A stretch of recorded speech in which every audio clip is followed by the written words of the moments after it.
Information just causes you to sit down and think about things, and every once in a while that information might even cause you to shed a tear or two.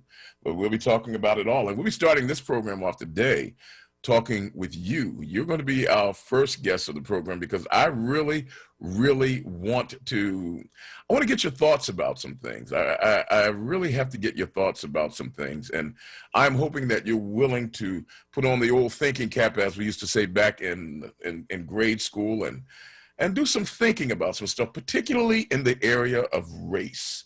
This is Black History Month, and so that means that race is in the forefront, and race is not a bad word. It's also not a definitive word. It is a word that is a part of our social construct, but regardless as to how you view it, it is a word nonetheless that we have to grapple with. And so the first part of this program, we'll be talking about this word commonly referred to as race. I mean, if you really want to read about this issue called race, if you really want to get into it and talk about it in an academic, scholarly way, then you've got to take a look at the book by Nell Painter that speaks about race. I believe it's called the Invention of White People or something like that, but talks about basically that race as we know it is a social construct that did not exist. And unfortunately, because of its power, it makes us do all sorts of tricks and all sorts of weird things. I mean, the stuff that we do with the Bible because of race just kills me. I love it when Black people, in an attempt to make Jesus Black, they turn to apocalyptic literature and they look at the statement that says that Jesus had skin like burned bronze, and they say, see, he's a Black man. And, you know, the same text says he had a sword coming out of his mouth. You don't take that literally. But people just, they want to make things, they want things to just be, well, I'll put it like this. After being disenfranchised so long, you start looking for some way to reconnect and become of value one way or another. So we'll be talking about all of that kind of thing as we go forward and speaking about race. But before we get into all of that, before, ladies and gentlemen, we start talking about all of the varied and sundry things that we have lined up for you today, why don't we spend a little bit of time meeting the gentleman who handles the wheels and the controls and the levers that allow us to sail our thoughts through the air so that you might catch them. Please, ladies and gentlemen, give a warm Philadelphia welcome to the man who is the legend and the myth of Hampton University, Mr. Eric Nixon. Eric Nixon, how you feeling today, sir? I'm feeling well today, sir. How are you?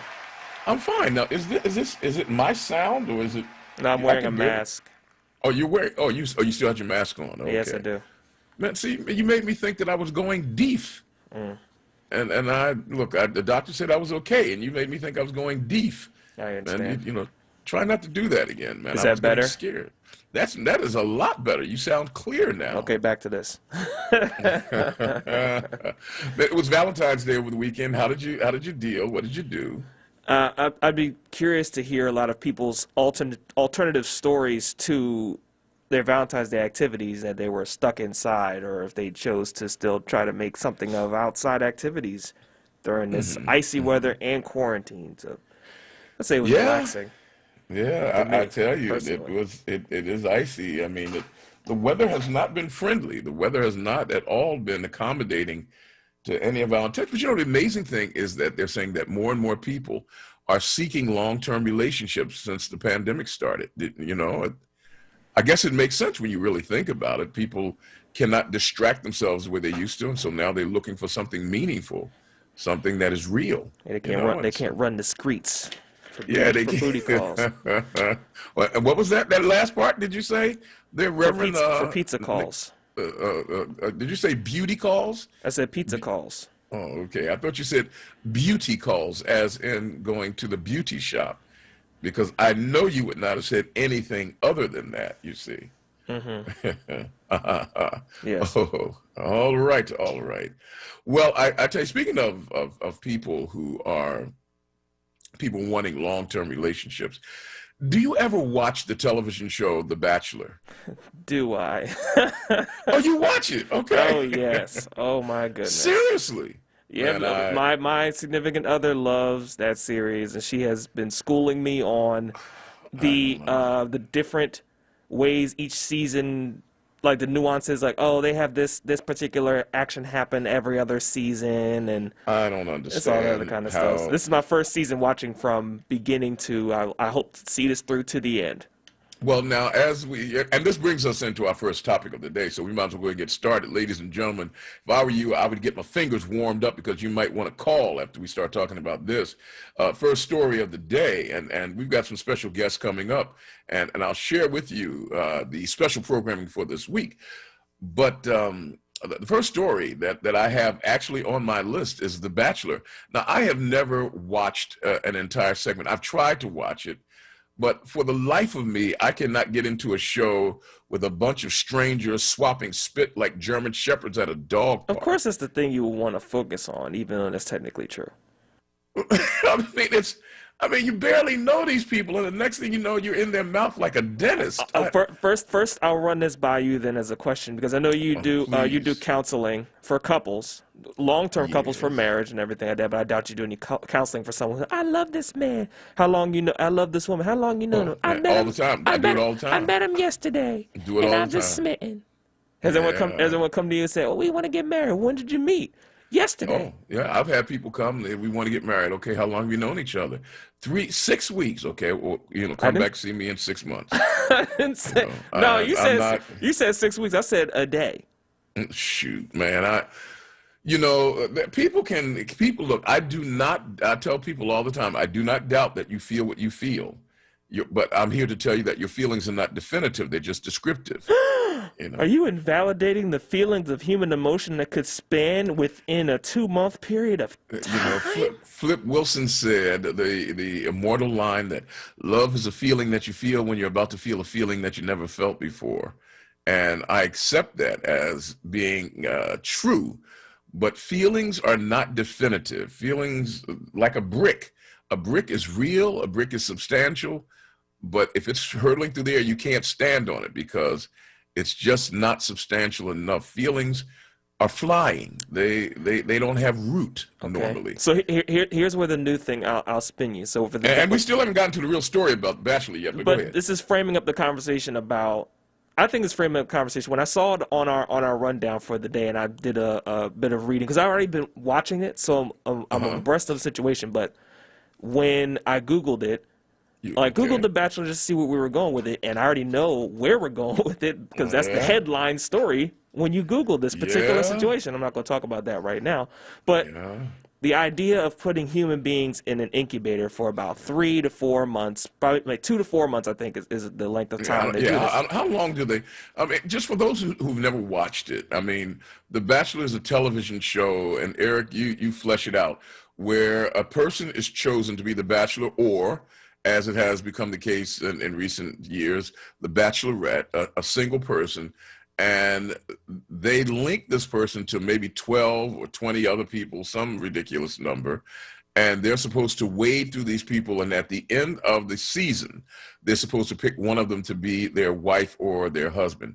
It is the stupidest show that has ever come down the pike, but please continue. I feel like the Bachelor series. I think they predate either they predate or circle around the same idea as like the reality shows, like The Real World, which has spun into the Real Housewives series that have been going on now, and t- uh, it is stupid. There's even been certain situations. I think that The Bachelor has spun off like 90 Day Fiance and Married at First Sight and stuff like that. Just, Your face on this situation is just it's an insult, Eric. It is an insult to what love really is supposed to be about. It's just, I mean, people around, they're sniffing people like they're at a dog walk. You run around, hey, how you doing? It's just a horrible, horrible thing to do with the sublime and lofty relationship that love is supposed to be about. I'm just amazed. I tell you that this show has become what it is. yeah. I mean, they have a model and it works, and they've spun it around for I think this is Yeah. on 20. 20 25, seasons. 20, 20 yeah, 20 seasons. I don't think seasons. it's, yeah, it's not 20 years, it's 20 No, 20 seasons. seasons. Yeah, 20 seasons, Yeah. not 25, not 20 years, right? Yeah. But here's the big news about this one, and that is the host of the show, Chris Harrison, on The Bachelor, affable guy, appears to be, as decent a guy as Seems like he anybody has a else good on head on his TV. shoulders, you know. Yeah, appears. How many women did they give him to wade through? About 12, 14 or something like 14, please. that? How many was it? It was a record number of women that applied. I don't remember how many Oh, started off really? with the season. That I let me see how many. Well, Doesn't yeah, matter. I mean, but it yeah. was over 12. I mean, It it was was a over whole, 12. it was more than a baker's dozen. This guy was, and his job was to basically swap spit with enough of these people.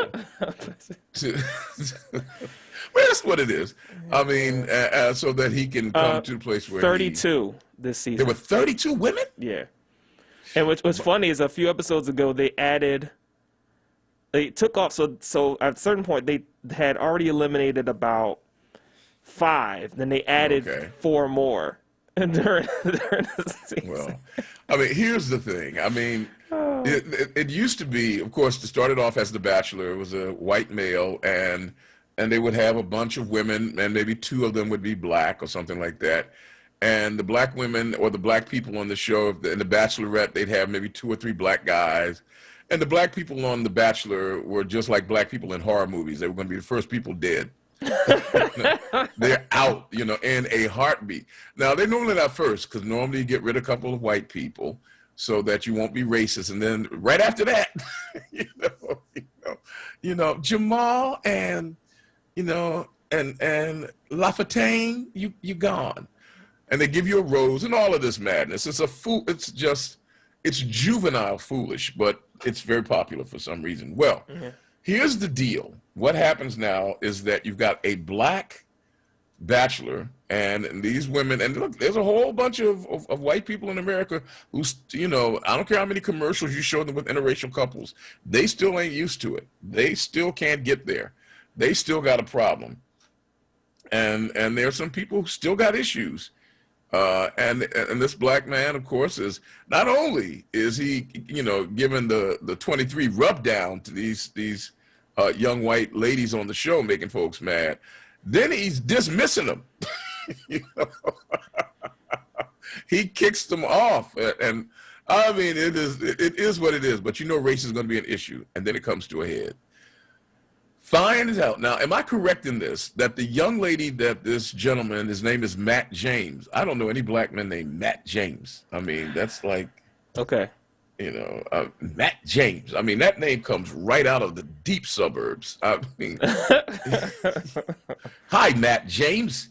Wow. Well, Matt James, his brother's name is Matt James. He has a black last name. Most time James Oh, or James, yeah, Smith, my cousins are named James. Right. Matt James. But Matt James, if I'm correct, was canoodling with a woman by the name of Rachel Kirkconnell. Am I Yes, correct in that? You're correct. And she happens to be Caucasian. Correct. And 5 years now, 5 years his younger. He's 29, by the way, 29 years of age. 29. He's almost Eric's age. He ain't 31 yet, but he's getting there. He's not 31. He's not 31. 31's that magic age when wisdom descends on you incarnate. Let the church say amen. He's 29, and he's got this young lady named Rachel Kirkconnell, and they are locking lips, on a constant basis now. Comes out, they discovered that Rachel Kirkconnell, who is now, hugging up with this brother on television. There's a picture of her from 5 years ago at an Old South party, an antebellum party. The parties that feature the plantations and all of that. The kind of parties that invoke the time that Donald Trump wishes we can go back to make America great again. And this young lady is found in one of these parties. Now, I haven't seen the picture. Have you, Eric? I haven't. All the articles I've read, there were none with the picture in question, which is hilarious. All right. Well, the point is that she's at one of these Old South parties that extol plantation life, where, of course, somebody was sing, "I wish I was in the land of cotton." Old South, "Look away, Dixieland," when the darkies are out singing. The kind of thing steeped in racism. She's at this party. I don't know what she said. I don't know what she did. But they got a picture of her at this party, and the grits hit the fan. This brother is with this young white girl who was at an Old South party. She must be a racist, blah, blah, blah, so forth and so on. Chris Harrison, the host of the show, he has been the host for the 20 seasons it's been on, goes on television on the television show, one of those ubiquitous shows where they delve into the superficial and One of the entertainment focused programs. I think it's called Extra. And he is speaking with a woman by the name of Rachel Lindsay. I believe she was on the show at one point. Yeah, I believe she was a contestant. Yeah, not this season. Yeah, she was a contestant or a bachelorette or something. But he's speaking with Rachel Lindsay, and he defends Rachel Kirkconnell, the young white woman who is, found with the picture from 5 years ago at this plantation Old South party. He defends her, and this is what he says. Herewith, ladies and gentlemen, is Chris Harrison, the host of The Bachelor, defending a young lady who had a picture from 5 years ago at an Old South party. Eric, if you'd give that clip a spin. I saw a picture of her at a sorority party 5 years ago, and that's it. Like, boom, like, okay, well, this girl is in this book now, and she's now in this group. And I'm like, really? Okay, well, there goes. The picture was from 2018 at an Old South antebellum party. So I think, you know, when you hold that under the lens, it's not a good look. No, it's not a good. Well, Rachel, is it a good look in 2018 or is it not a good look in 2021? It's not a good look ever, because she's celebrating the Old South. If I went to that party, what would I represent at that party? I don't disagree with you. You're 100% right in 2021. That was not the case in 2018. There you go. It wasn't the case in 2018. Now, this is what he's saying. For those of you he's listening, now he is a white male defending a young white woman who took a picture, you know, in 2018 or 2017, whenever it was, at an Old South party. She's white. Now she is, I guess, supposedly television engaged to this black bachelor. Chris Harrison, the host of the show, says, you know, they see a picture of her and now all of a sudden they categorize her. And he's saying now, you know, years ago, you know, people did that. They took those kind of pictures, had those kind of parties. And now we're in this, quote, woke age. And people are saying that she's a racist, she's a bigot, she's a this, she's a that. And Chris Harrison is saying, I don't get it. I think that's, and then he invokes the fact that the woke police are out and so forth. He's saying, now, can you really judge her from this one picture? Am I hearing that right, Eric? Is that what you're getting? Yeah, that's what he's saying. Yeah. Now, Rachel Lindsay, the host, is saying, that's not a good look at any time. She shouldn't have been at the party. You know, these parties are inherently racist, and they are. And Chris is saying, but do you disqualify her? Do you cancel her out because she took that picture all those years ago? So forth, so on, so forth, so on. And the firestorm erupted. It erupted, ladies and gentlemen, and now he has volunteered to step down as the host of the show, saying that he's sorry for the people that he's hurt. Now, I heard the clip, and he ain't hurt me. No, he didn't hurt me either. He didn't hurt me. Now, did he need correction? Absolutely, but I'm not hurt. I mean, look, you want to talk about somebody hurting me? I'm not worried about what some girl did 5-6 years ago in a picture. I'm worried about what some of these, bankers are doing today, and what some of these politicians are doing today, and what some of these people who control the funds that determine the shape of our society. That's the stuff that hurts me. But the fact that he steps down, I am wondering, ladies and gentlemen, have we jumped the shark just a little bit on this? Now, I'm going to ask that question. We've got to take a break, and we'll come back. I'm going to give you a couple other stories in the news about race, and I want you to really tell me what you think about this. This is old-fashioned talk radio today. Now, coming along at 5:30, we're going to really get into a serious conversation. For those of you who don't know, PBS, the national broadcasting, national public broadcasting station, has produced a groundbreaking series that they will air this week called The Black Church. This is our story. This is our song. It will be hosted by Henry Louis Gates Jr., Dr. Skip Gates of Harvard, the one who does the ancestry thing. He will be hosting it, taking a historical look at the Black church and the part that it has played in the development of the African-American community, but also the impact that it has had on the nation. It starts tomorrow at 8 o'clock, goes to 10, 2 hours on tomorrow and Wednesday. They will talk about the Black church, about Black music, and we will have the director and the producer of that series joining us at 5:30, the award-winning producer, Stacey L. Holman. She will talk to us about that series. A little bit later this week, we're going to be talking to theologians about the place of the Black church. We'll be talking to church musicians about the part that it plays, and I'm telling you, we're going to have a great series of conversations this week. We'll have her at 5:30, and then at 6 o'clock, we'll be joined by a Black preacher who had the privilege, the surprising privilege, to offer the invocation at the most Southern good old boy event in the nation, and that is the Daytona 500, a stock car race that takes place in the heart of Florida, near Daytona Beach. And we'll be speaking with Dr. Julian Johnson, who offered the invocation, and boy, was it needed yesterday, because they had all sorts of accidents going on at that race. We'll ask him how in the world did an African-American chaplain offer the prayer at the most, well, good old boy Southern event that you can ever imagine in the country, the Daytona 500. He'll talk to us about that. And we'll talk a little bit more about Black people showing up more and more at events, activities, and occasions that used to be, quote, reserved, unquote, for white people only, like country and Western music. We'll talk about that in just a few moments. All that good stuff coming up in just a few shakes, folks. Get your fingers ready. Get ready to start dialing that phone. Those of you who are first-time callers will get priority. If you're calling for the first time, we'll make sure that we put you up first so that we can introduce some new voices into the mix right here on WURD AM 900, 96.1 FM. This is Nick Taliaferro. Evening Words is the program, and we'll be right back after this.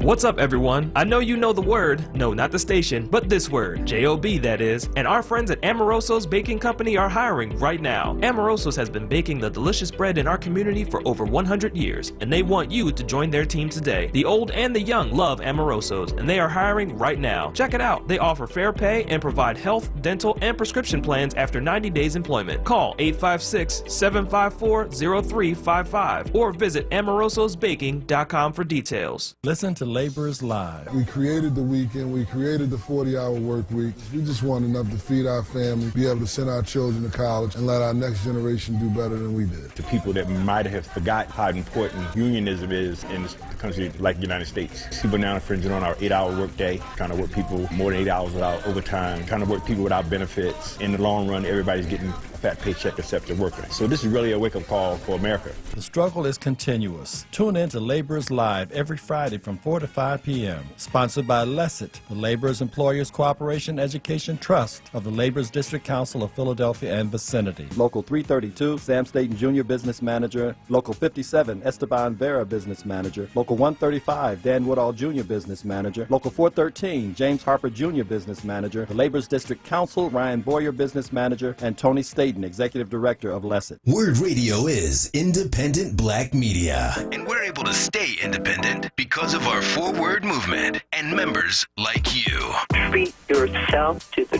treat of buying a WURD membership. It's less than a quarter a day. That's less than a bag of chips. And we really, truly need to keep this platform going so that we can stay connected as we reimagine our community in 2021. Start or renew your onWURD membership today at wordradio.com/4word or call 215-425-7875. WURD Radio. Independent Black media. Now, a traffic update on WURD Radio. Well, good afternoon. We are keeping tabs on a few accidents out there. First of all, it's a crash on the Blue Route 476 southbound between the Schuylkill Expressway and St. David's Villanova. We've got the right lane blocked. In Tredyffrin Township, it's a crash on Old Eagle School Road at Crestline Road. Police are on the scene. And we have an accident in West Windsor Township, Route 1 southbound at Washington Road. Beyond that, we've got a lot of our usual delays. Schuylkill eastbound, a bit stop and go, 202 to Gulf Mills, and again, Conchie curve out to Gladwin. Westbound side backs up City Avenue to Belmont, then again from Gladwin to Conshohocken. North on 95 backs up Betsy Ross Bridge to Bridge Street. Report brought to you by America's Best Contacts and Eyeglasses. Don't overpay for glasses. Get 2 pairs and a free exam for just $69.95. The exam alone is worth $50. That's not just a better deal, it's America's Best. Book your exam online today. In certain states, eye exams provided by independent ophthalmologists. See stores for details. For more traffic info, log on to SIGAlert.com. I'm Jason Lee with your Philadelphia area traffic. Now, a word weather update. Here's NBC 10 First Alert meteorologist Crystal Cly. Good afternoon. Clouds and cool out there for now. As we go into this evening, our next storm passes. For most of the area, though, it does look like rain. We're talking a low of just 35 in Philadelphia. Areas northward of Philly into some of the surrounding suburbs could see some freezing rain, so some slippery spots on sidewalks and roads, or even some dangerous driving is possible. But that doesn't last long. Rain takes over the region, and we warm up throughout the night and into Tuesday morning. Tuesday morning, some heavier rain possible. We dry out pretty quickly later in the morning. And afternoon, we're partly cloudy conditions. A high of 52 degrees. The warmth doesn't stick around, though. By Wednesday, a high of 36 and partly sunny. I'm NBC 10 First Alert meteorologist Crystal Cly with your most accurate forecast. Counting it. WURD TV. We're streaming live video of this conversation right now. Tune in on YouTube at onWURD or on Facebook at WURD. WURD TV. Black Talk Media. You're listening to Evening Words, hosted by Nick Taliaferro, exclusively on WURD Radio, 96.1 FM and 900 AM WURD. And we're back with you, ladies and gentlemen. It's 4:30 in the city of Philadelphia. We're glad that you joined us. This is Evening Words. I'm Nick Taliaferro. Glad to make your acquaintance. I look forward to speaking with you at some point during this day. We're going to get it started. The first hour of the program, you are the guest. I really, I must tell you, I am very much aware of racism, very keen to the idea of justice. But every once in a while, I say to myself, huh, really? Really? Now, this is a guy, he's a host of a television show. Basically, he asked the question, well, are we overreacting to this young lady, Rachel Kirkconnell, who was found in a picture at an antebellum Old South party? She is now, I guess you would call it dating or engaged to a black guy dating. Is he the one? Is she the one that he's going to pick? Or? So the verbiage they're using now is that all the girls that are on the program are technically his girlfriends, because even if you look at looking at how you say and they kind of make a mockery of human connection during the program, a lot of the girls get so attached that it's borderline like relationship level like nuts. Dismay, like, I don't like him kissing other girls. It's like, really? Crying and carrying on. I mean, even the guys, I really thought that I had love with her. Oh, shut up. I mean, the show just makes me want to hurl.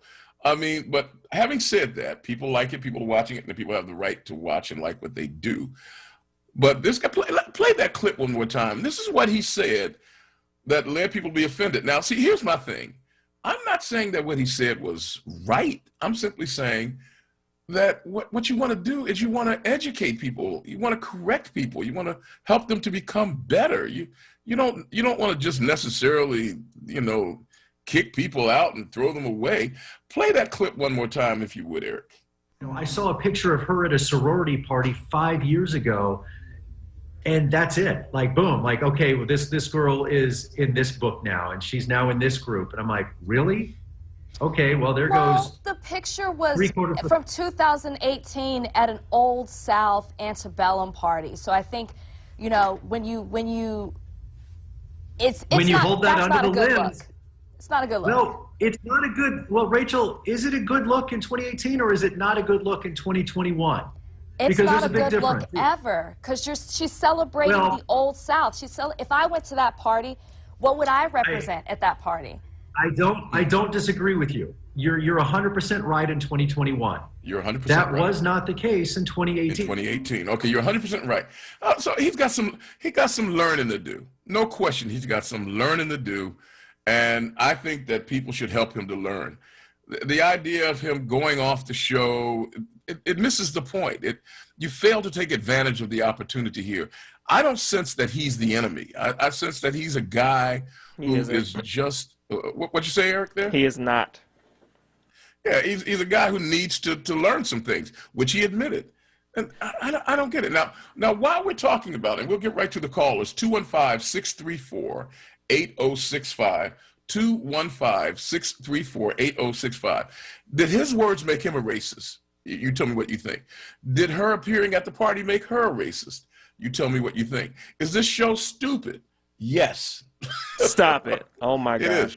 But going beyond that, the other story is Morgan Wallen. Morgan Wallen was the best-selling country and western singer in the country. He's new. He just got started. I think he was on one of those television shows, American Idol, The Voice, Look at Me, Here I Am, Make Me a Star, television shows. And he had a hit song. The #1 album, Wasted on You, was the hit song. And he was heard in his neighborhood in Nashville, because he's rich now. He was heard telling a chauffeur, a limousine driver, and he's drunk, and his friend or someone else is drunk. He tells the limousine driver, take this blanking N-word home, or, take care of this N-word. He says something that is banal and partially and profane. And he includes in it the N-word. If he hadn't said the N-word, nobody would have said a thing. But he uses the N-word. And this isn't the first time that Morgan Wallen's gotten in trouble. Morgan Wallen is the quintessential country bad boy. He messed up last October. He was supposed to be on Saturday Night Live, went to a party that he wasn't supposed to be at during the pandemic protocols, got kicked off the show. I mean, other times he's been drunk when he shouldn't have been. My understanding is that he uses the N-word with great regularity. He wouldn't be the first person in the country and western arena to use the N-word. Now, the thing that happens after these people get caught using N-words is you get one of these apologies. I want to apologize for what I said. That is not me. That is not me. That is not who I am. It is who you am, and it is you. Just go ahead and own it. It's you. But he went with all that, and then the country music stars came out. That does not represent country. It does represent country music. Country music's got a long way to go and coming up when it comes to race relationships. Everybody knows that. There's only one country music star right now, Mickey Guyton, a young lady who sings beautifully, I might add. And before that, the country music star that everybody knew was Charlie Pride. And now you got the guy who used to be with Hootie and the Blowfish, Darius Rucker, who's a country music star. But other than that, let's be honest with you. Look at you rattling those names off there, sir. Hey, look, I'm a radio personality. I'm supposed to know this stuff. Oh, yeah, I'm a radio personality. I'm supposed to know this stuff. Let me tell you something. The best songwriters are country music songwriters. They are the best songwriters. Yeah, they do tell great stories. Yeah, they tell great stories. Man, yeah. You know what they say? If you play a country music song backwards, you know what'll happen? No. You get your dog back, you get your girl back, you get your house back. Huh. Yeah, because if you play it forward, you lose your girl, you lose your dog, you lose your house. Okay, nobody got that. But anyway, Morgan Wallen is the bad boy country music. So he gets caught on tape. One of his neighbors taped him. He's using the N-word. And the next thing you know, his record company suspends him, not drops him, suspends him. He is kicked out of the running for one of those award shows. He is knocked off radio station that we're not going to play his music. Now, see, this what gets me is the hypocrisy. Everybody knew he talked like this before. They all knew that this was him. And now suddenly that he gets heard, let's punish him. Now, to his credit, he has said, I messed up. He told his fans, don't support me in this. He says, I need to do better, and I will. Look, everybody ought to get a chance to do better. When you know better, you do better. Everybody should have the chance of improving themselves. And when you get caught wrong, you see, when you catch somebody, the idea is not to inflict pain on them. The idea is to help them to become better. But now look, he's going to be all right. He's going to be rich, and I'm not worried about him making a living or feeding his family. He doesn't even have one yet. But I'm simply saying that the overreaction of, he used the N-word. Well, by goodness, let us take him out in the backyard and flog him to death. That's not how, that's not making the world better. That's protecting your hypocrisy. It's like, I didn't know he said those things. Now we won't play your music. You played it when you knew it before. All right, that's enough on race right now. I tell you what, we got one more phone line open. We're going to get right to the phone lines. We got all the way to 5:30 to talk. So all of our callers, we're going to get right to you. We'll take our second break of the program. Then we'll get to your callers. One line open, 215-634-8065. This issue of race is, you know, if we're going to talk about race, we're going to deal with race. Let's get into it and deal with race. Let's not deal with people getting caught. Let's not deal with the game of gotcha. Let's deal with the real root fundamental issues of race and racism, and not the fringe issues of who got caught saying what, especially at a time when we've almost made this word the second stanza of the national anthem. 20 minutes away from the hour 5. Take the quick pause, and then we'll return right after this. Jefferson Health offers no-cost COVID-19 testing sites at St. Raymond of Pinafort Church. Testing is on Thursdays and Saturdays. A second testing location has been added at Richard Allen Preparatory Charter School. Testing is on Wednesdays and Fridays. For testing hours and more information, visit jeffersonhealth.org/community testing. Your child deserves to be educated in a safe and supportive learning environment. Southwest Leadership Academy Charter School, a tuition-free public school, is accepting applications for the 2021-2022 school year. SLAC's 2 locations offer single-gender classrooms in a dual-gender environment. Kindergarten and first-grade classrooms have a 15-to-1 student-teacher ratio. Students learn music, art, and fitness. Southwest Leadership educates the whole child, preparing students to become leaders. slacks-phila.org, Instagram at Southwest Leadership Academy, or email info@slacks-phila.org. Join WURD Radio, Wednesday, February 17th at 5 p.m. on Evening Words with Nick Taliaferro for a special host roundtable to discuss our new podcast, onWURD 2020 in Black, co-moderated by WURD CEO Sarah Lomax-Reese. Tune in as we look back at the issues of 2020 during Black History Month. We'll explore how WURD, one of the few Black-owned talk radio stations in the country, covered the COVID-19 crisis, the racial justice protests, and the 2020 presidential election. You don't want to miss this discussion, featuring Solomon Jones, Charles Ellison, Bishop Dwayne Royster, Andrea Lawful Sanders, Sarita Martin, Brother Shamari, and Joanne Bell. Wednesday, February 17th at 5 p.m. exclusively on WURD Radio, 96.1 FM and 900 AM WURD. Streaming live on WURDradio.com, the WURD Radio app, or watch live on WURD TV via Facebook and YouTube. WURD TV. We're streaming live video of this conversation right now. Tune in on YouTube at onWURD or on Facebook at ForWord. WURD TV. Black Talk Media. You're listening to Evening Words, hosted by Nick Taliaferro, exclusively on WURD Radio, 96.1 FM and 900 AM WURD. As promised, ladies and gentlemen, we're going to get right to the phones, 215-634-8065. The issue is race and racism. You know, this thing just, hey, it goes on and on and on and on. And now it's time for us to deal with it, and hopefully deal with it we shall. We take our first call of the day. Ladies and gentlemen, I believe that first call is coming from, is it Jacob or is it Reverend Joe? Which one is it? For us there. I lost my place. Reverend Joe. Reverend Joe, you're up first. Welcome to the show, my friend, and thank you for your call. And good evening, Reverend. You're off to a good start. I worked at a country music station for 14 years. If you took everybody out in the backyard to use the N-word, and the backyard big enough to hold the folks. So That was the normal thing. Where were you at? Where was this country station when you worked at Reverend? Philadelphia, WXTU, Philadelphia. Oh, the one up. Oh, wait a minute. It was like that up here? Oh, yes, sir. Oh, yeah. Oh, yeah. Well, that concert, they give, well, I'm telling you, I was there 14 years old and went there. They don't care nothing about that word, boy. Anyhow, the real reason I called, I think this race situation is as a tool to divide and conquer the people, so it's another Mickey Mouse deal. But the real reason I called, the only gospel music station we have in this area is going out of business as of this Saturday, and I'm mighty afraid a lot of young people will never get a chance to hear some of the real gospel, like Wings of You and some of the older stuff, So I don't know what's going to happen on that, but they're going off the air, period. So we should. Well, is somebody else buying them? No. They're tearing it down. They build condos where the station is located.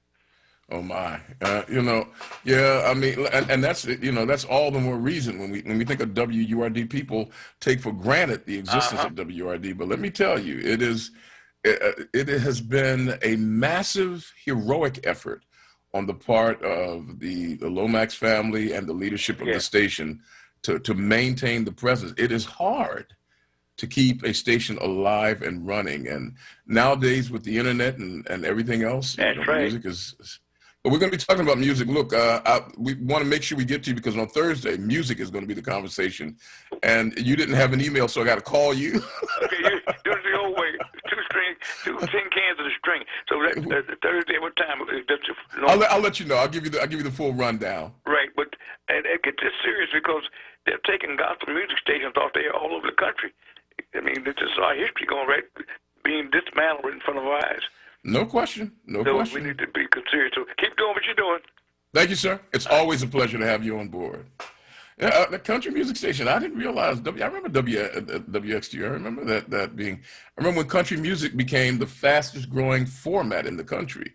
But we're just talking about race and the idea. See, the idea of canceling people, say, "Oh, you said the N-word, so now you're no more good." That doesn't fix anything. It doesn't fix a thing. Let's go on. Jacob, welcome to the show, and thanks for your call, my friend. Hey, peace be unto you, Nick. And to you, sir. Heck, when I was down there in Nashville, Tennessee, I visited the Grand Ole Opry. Did you really? Yeah, I just wanted to see, the acoustics. We went in for a tour, We was down that way, and we had a day off, Oh, that's when you were playing. Who were you playing with at the time? And so I just wanted to go in and see the good acoustics in there. I mean, they made their mobile buildings, by gosh, to hold every bit of sound that you made, And so, by gosh, shots down here with my white brothers and sisters. But Nick, this bachelorette thing, I think it's disgusting because to me it takes away, disrespects the sacredness of marriage that our Creator, ordained, right? So, and here's what messed me up. I definitely watched it this time because this is the first time they ever had a black bachelor, right? Oh, yeah? So I said, this is the first time. So I had to watch this one, and lo and behold, never before had this happened in the 20 or so years that they was up. This, he has to meet them at first. They all come up and do an introduction with him. Here, this white girl come up with a bra and panties. Beg your pardon? And now he black. Now I guess she was thinking. And when you say when she came up with bra and panties, you mean in her hand? Let him finish. No, let him finish. Let Jacob finish. Hold on, because I watched the episode too. Hold on, I'm trying to remember. No, she comes fancy and out of the limousine with a sheer thing on, but nothing but bra and panties. To say as much as, well, he's black, I know all he wanted sex, so I'm going to win him right away. And here she come, daisying along with bra and panties on. I almost fell out, Nick. I don't even think that girl's still on the show, honestly. Well, she shouldn't have been, because let me say something, Nick. If I would have married a woman like that, my mother would have got out of the grave and hit me with a 2x4. Okay? She would have, and then told me how much she done taught me, and I picked trash. She'd have come out of the grave and found the closest 2x4 and popped me in the head with it. But so I don't like that because of that. But I had to watch it because, again, you want to see what people what they're feeding. Jacob's added language, but I had to watch it. Oh yeah. Hey Nick, I had to watch it to see what Well, it's like Ray. Ray said, "Now you can't stop me from watching B. Now I got to see what they're doing." But now on the race, Nick. Real in quick. Scripture, God only speaks to one human race that He created, right? Yeah. And we just split it up and split it up and split it up. Look, we got black people, Nick, that'll talk about the LBGTQL. No, Q. Well, I got the letters mixed up. But QI. What I'm talking about, right? We'll jump all over them just like these white supremacists jump on black people. Mm-hmm. I said, how can you do that? First of all, because, again, this Constitution of the United States of America says life, liberty, and the pursuit of happiness. And, Nick, I'm happy that I'm in a country that I can consider myself a devout Muslim. Nobody messes with me. I can make my 5 prayers a day. I can fast Ramadan. I can go to my services, when it wasn't COVID. So I feel that's my part of the freedom, my liberty, and the pursuit of happiness. Why would I down another human being, right, for doing the same thing in their life? You know what I'm saying, Nick? Well, and Jacob, it is well said, but I tell you, look, I'm going to make sure that we keep those people dressed so you won't have to watch them anymore on this television show. I just look at, but I'm waiting for that PBS church thing, man. I can't wait for that. That's tomorrow at 8 o'clock. That's going to be happening. And we'll be talking about it in just about another 40 minutes or so. Thanks for that, Jacob. All right, thank you. All right, and look, Eric, did you watch that show with that unclad woman on there? I did watch the first episode. I'm trying to remember what he's talking about, though. Shameful. You should wash your eyes out with soap. Shame, I say. Shame. Oh, hush. Shame. Maurice in North Philly, thank you for calling. Welcome to the show. Hey, Brother Nick. Hey, man, how you feeling? All right. I want to say this. The country music to the country. I always tell white folks, whenever they bring up, we let you do rock and roll, we let you do pop, we let you do country. No, that's black music. And the only reason you can say that, you let us do it because black people don't tell you what we created and what we the founders are. But I'm going to tell you that anything born in America, whether it's food, culture, music, or in Latin America, it comes from the black people. But because we don't tell our story, you change the narrative. And now, based on the race is a business. Now, and I work with a lot of kids across the city with sports. And I always tell the kids, don't buy into the racism stuff. You buy into the bigotry and discrimination. You are in a competition. One side's going to consistently cheat. That's the one they call racist. They're going to consistently cheat because they know who you are. But opportunity meets preparation. Preparation meets opportunity. Be prepared when your opportunity comes. Last but not least, you were talking about The Bachelor. The Bachelor, if you were a Division I athlete like I was, and you go on these white college institutions, you were D1, Maurice? Excuse me? You were D1? Yes. Go ahead, Football man. And basketball. What sport, if I might ask? Basketball. I played golf in high school, but I went for basketball. Where did you go to college? Where did you play? I left JUCO out in Nebraska, and I wound up transferring to Lamar University. Okay. All right. Go ahead, man. So what you see in The Bachelor, he would describe it as the woman coming with her see-through bra and stuff on. This is what Division I see on college campuses. This is an enticement. We call it, in our world, we call it the O.J. Simpson syndrome. If you're not ingrained in your culture and your roots, who you are, then you swept up in this tidal wave. So this say me and you went to college together on a pact, and you said if we're going to graduate, we're going to have our girls, taking our girls from Philly with us. When I get to that Division I, I'm not going to see you or her. I'm swept up into a tidal wave of meetings and sports and traveling and playing, and we don't even practice. This is what college sports is about. So, I mean, now the thing is, of course, when you go to some of these D1 schools where the vast majority of the student population is Caucasian, it's not strange at all that you would meet more Caucasian women. But you're saying that is there an intentional, these women in these colleges are intentionally throwing themselves at you? the alumni gonna have them throw themselves at you. The boosters gonna have them throw themselves at you. Really? Some of them might be their own kids. I mean, well, did any of them throw themselves at you? Man, I don't even talk about my exploit, but yes. The thing is this. When you go to a major Division I school, when they threw, did you catch?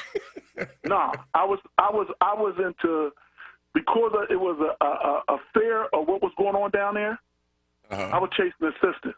Now, me growing up in Kensington, Port Richmond, I knew I had white girlfriends before, but I was ingrained to who I was. So I didn't buy into the fraternity Greeks. I didn't buy into none of that. I didn't buy into a lot of things because I was already on brother fight brother. So, okay, so you grew up in Kensington, Port Richmond. Yeah. And you said you had a white girlfriend. Yeah. And you lived. What people don't know, Brother Nick, Kensington and Port Richmond, there's a black community been there almost 150 years. It's one of the oldest communities in Philadelphia. Oh, I knew that there were some communities tucked away, but I didn't know that interracial dating was taking place in Kensington, Port Richmond. Well, no, you had white girls who creep to the black neighborhood. Well, it sounds like there was some mutual creeping going on there, my friend. Oh, absolutely. I agree with that. But I was saying, creeping down there and then creeping in the South is a different total. Well, that's true. Atmosphere. That is that. Well, look, there's an old joke down in the South that the integration took place on sheets before they took place on streets, because people are people. People, they are drawn to who they're drawn to. They love whom they love. They are attracted to whom they're attracted. And when you start trying to tell people what they can and cannot feel, you're about to catch yourself in a problem. But man, look, I'm glad you got through that D1 experience, my friend, and that you're still helping our young people. Maurice, I hope this isn't the last time we get a chance to talk to you. Right. Okay, Brother Nick. Thanks so much there. Maurice, let's get you started, at least before we take our final break. What say you, sir? You talking to the Southwest? Yes, Southwest Maurice, yes. That's right, there were two Maurices, yeah. Yeah, well, he knows a lot, and what he said is completely true about the race. He had to educate me on that, so I won't give him credit for that. All right. But let me break something down. First of all, the question is, the mic is always on. Yes. Okay? No matter what kind of business you on, are you into politics, sports, or whatever, entertainment, you got to watch what you say at all times when you become a celebrity or you out there. The first rule of radio is treat every mic like it's alive. Just ask Jesse Jackson. Yeah. He got caught. Yes. A lot of people. Jesse Jackson got caught. Yeah. So that's what I'm saying about that. But Nick, I just want to make sure people understand something. And I'm sorry to go off your subject, but it's important to say. Really? This thing with the president, we took an L. I'm watching. Well, no, yeah. Hold on to that, because I want to come back to that. I don't know if when you say we took an L, tell me what you mean, and let me let you get that out, even though it's not our topic. But that's why I say it's so important, is because we lost. I see Democratic stations going around acting like they won. We proved something that's going to be in the history books. All they did was make this man stronger, letting everybody know he is the real Teflon Don. No, I tell you what, I mean, and this week now, I was working really hard today to try to get two people to come on, neither of whom could make it today. And I spent, hours trying to get them on. But let me just share this with you, and then we'll take our break. I don't think we lost it all. I mean, one of the maxims of my life is the process is the product.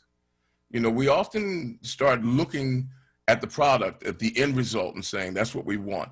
But it is the process that matters. Taking Donald Trump before the American people by having this trial was a victory for justice. It was a victory for the process of letting people know that no one is above the law. Now, everybody knew that the Senate would make a political choice. Nobody was surprised by that. But the person that we really have to, I hate to acknowledge it, got to tip your hat a little bit to Mitch McConnell. He said something that we need to remember. Donald Trump hasn't gotten away with anything. He got through the Senate because everybody knew that politically he could get through the Senate. But when it comes down to it, there are still avenues of redress concerning his malfeasance. And if you can get the former leader of the majority party and the leader now of the Senate minority, Mitch McConnell, to remind you that there are still ways to pursue justice with this man. We got to be able to follow it up. We did not lose. I do not take that L.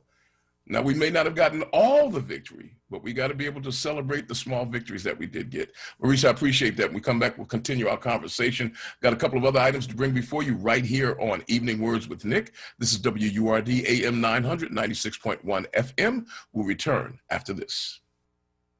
Hey folks, WURD members are invited to tune in every second Tuesday of the month with me, Nick, for a chance to win a book bundle of the newest releases from Kensington Publishing's culturally oriented Dafina imprint. This is not a fad for us. We will not resume our regular programming when things die down. We're not black to help our bottom line or because it's politically correct. We're not joining a fight. This has been our fight, our message, our people. Black lives have always mattered here. We are Undeniably, indefatigably, unapologetically, permanently Black Talk Media. WURD. The Word Radio newsletter, keeping you informed, engaged, and connected. Sign up by visiting wordradio.com. Scroll to the bottom of the page and type your email address under Connect with Us. You'll receive the latest information on Word Radio, messages from our president and CEO, Sarah Lomax Reese, exclusive articles and multimedia content, and resources. Stay informed with the Word Radio newsletter. Celebrating Black history all year long. Fannie Lou Hamer. We are sick and tired of being sick and tired. This is Word Radio, 96.1 FM and 900 AM WURD. Philadelphia, independent Black media. Word TV. We're streaming live video of this conversation right now. Tune in on YouTube at onWURD or on Facebook at WURD. Word TV. Black Talk Media. You're listening to Evening Words, hosted by Nick Taliaferro, exclusively on Word Radio, 96.1 FM and 900 AM WURD. Hey folks, welcome back to you at 5 o'clock straight up in the city of Philadelphia. This is Evening Words, as the man just told you, and I am Nick, as he also said. I'll tell you, Khalif A has the best voice in radio. He does. 215-634-8065 is the number. Coming up in a half an hour, we have the privilege of having as our guest the producer and director of the upcoming series on PBS, The Black Church, This Is Our Story, This Is Our Song. Folks, this is going to be a great discussion with this award-winning producer who has been responsible for some of the most acclaimed documentaries of recent time. Tell Them We Are Rising, the story of Black colleges and universities, among others. Stacey L. Holman will be our guest, and we're going to talk about this groundbreaking... The national hymn? Yes. See... I see you looking on Google. No, I'm not. I'm not looking on Google. I can hear you Googling. Google. Huh. Well, let me save you some time. There is none. There's a trick to the question. Yeah. Representative James Clyburn of South Carolina, the power broker of the House, who is almost single-handedly responsible for having President Joseph Biden, is going to put forward introduce a measure as early as this week or next to make Lift Every Voice and Sing the national hymn. Lift every voice and sing. He's doing it, he said, to bring about a level of conciliation and healing in a country that has been torn apart by the issues of race and class and culture, that spun off from the last 4 years of a former president whose name shall not be mentioned.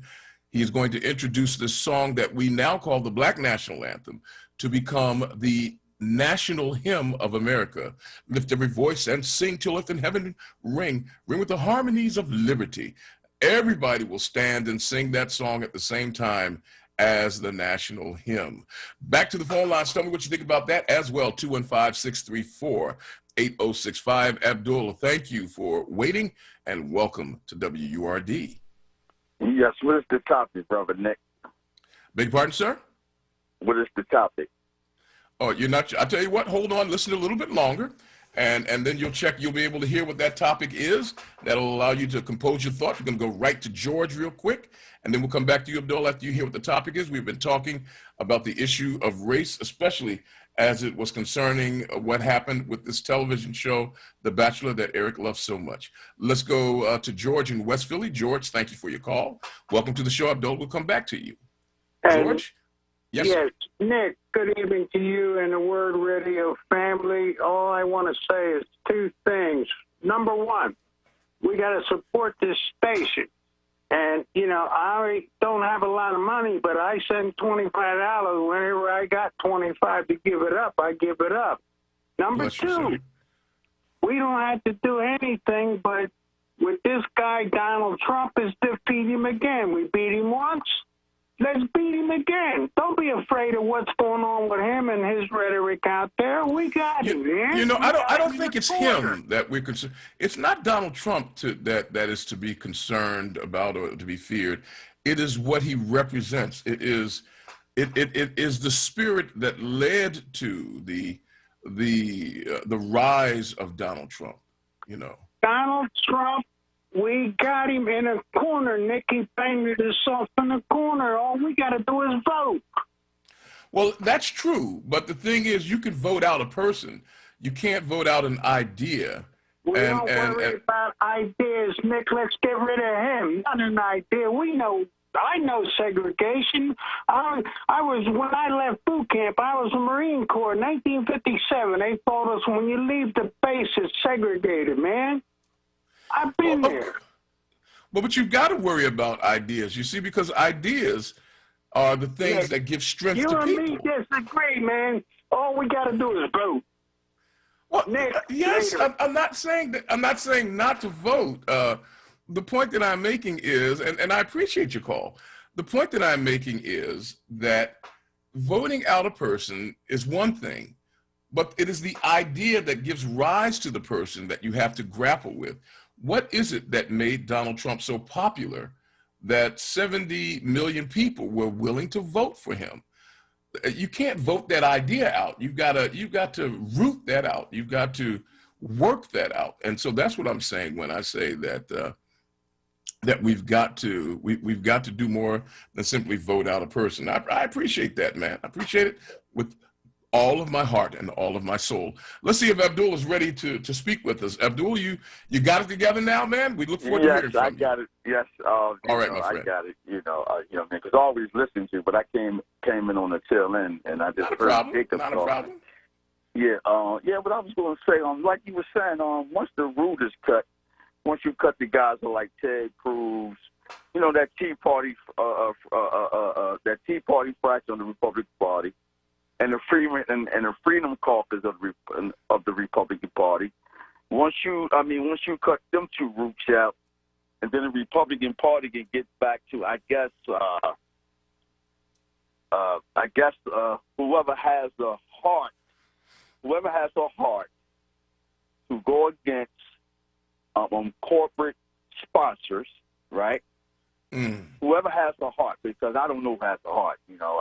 When I was coming up, it was Ronald Reagan, it was George Bush the father, Bill Clinton, George Bush the son, Barack Obama, and and Donald Trump. And as far as doing Donald Trump, I don't think that he's going to. This is my personal opinion. I don't have no facts or nothing like that. This is my personal opinion. That's okay. I think that, he might wind up getting indicted, man, because he's looking at serious. I'm talking about Donald Trump charges. Yeah. Yes, well, Donald Trump. Yeah. He's looking at some serious charges, man. I mean, there were at least 7 legal issues he was facing. And now that the impeachment process is over, and what people need to understand that an impeachment process is not a court, it's not a legal matter, it's a political matter.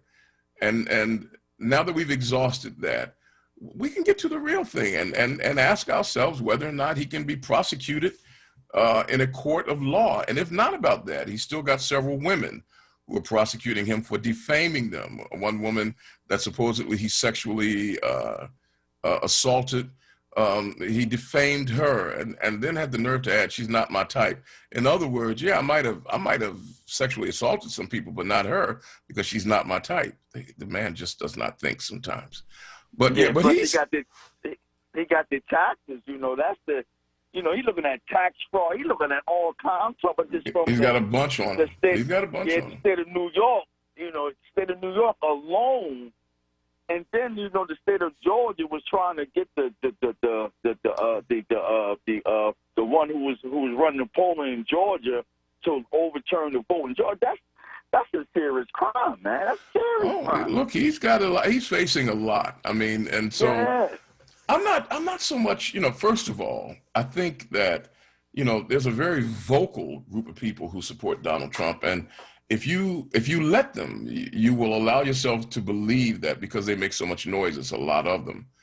There are people who voted for Trump. A lot of them voted for Trump because of their fears.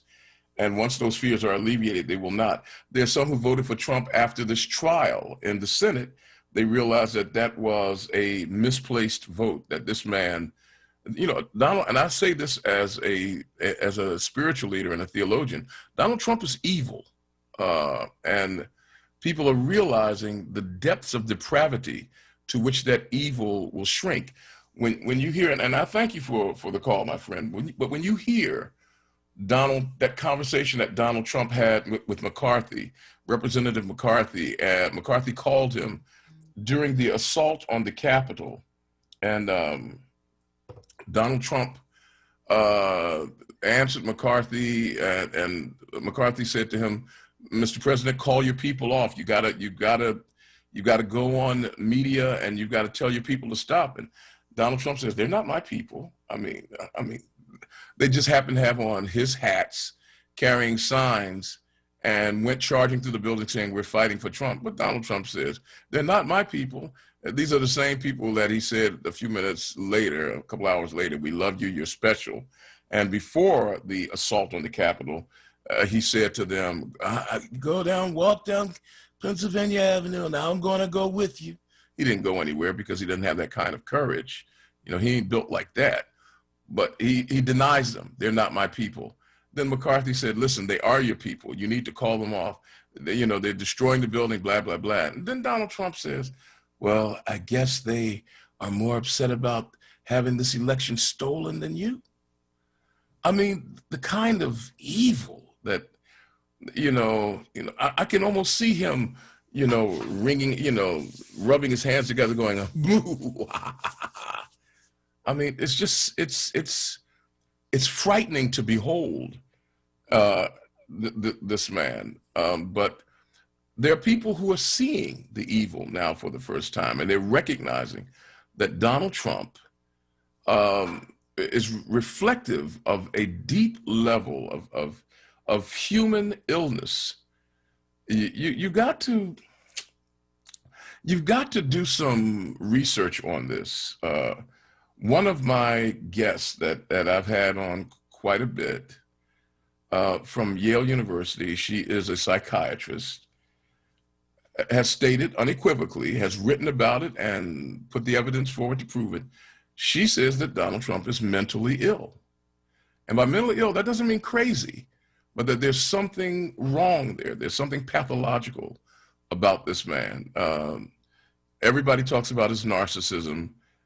Many people are talking about his social pathology, that he is a sociopath. And I believe it's true. He's a dangerous human being. His own niece said that he's a dangerous human being and then wrote a book about it. And she is. I think his sister also warned. I think his sister, that's a lawyer in New Jersey. She was a judge. A judge, yeah. I mean, his mother, God rest her soul, had some things to say. Donald Trump is a dangerous man. And he's dangerous not because he's a big, bad bully, which he is a bully. But, ain't nobody I know afraid to meet Donald Trump in a dark alley. But it is what he represents. And the people who come out, I mean, the folks who marched down Pennsylvania Avenue and stormed the Capitol, I mean, these people were out for blood. They were talking about hanging and killing people, all in the name of Donald Trump. Some of them are starting to see the light now. Speaking of seeing the light, folks, I want to remind everybody that WURD is a small business. We're a small business. And we're a focused team of hosts and producers and staff doing all that we can to serve the African-American community specifically, but the community altogether. And we're dedicated to putting the needs of our people front and center every day. And we honor the names of those who have made Black history, especially during this month, because there's Dr. King, there's Shirley Chisholm, there's Marcus Garvey, there's Toni Morrison, Malcolm X, and the list goes on ad infinitum. But how are you making Black history? This is one of the most challenging times in history, and we need you to stand not only with us, but with all of who have gone before us to help make Black history the real living tapestry that reminds us of the glory that's behind this people. For $90 per year, and that's only $1.73 per week, that's just 24 cents per day, you can take the action to make Black history live into the future. You can let us know that what we do here at WURD matters to you and that you want it to matter to other people. You can sign up today to become a part of the 4WURD family. Go to WURDradio.com/join now and see how easy it is to become a part of the fastest growing family in the Delaware Valley. Upon checking us out, type in the name of the person in Black history that you honor or the host that sent you, and you make sure that your voice is heard. Find more information right now at WURDradio.com/join now. That's WURDradio.com/join now. All right? And okay. Let's get right back to the phone lines. 215-634-8065. Are you willing to allow what we now call the Black National Anthem to become the national hymn? Lift every voice and sing. Representative James Clyburn of South Carolina is going to propose that Lift Every Voice and Sing become the country's national hymn.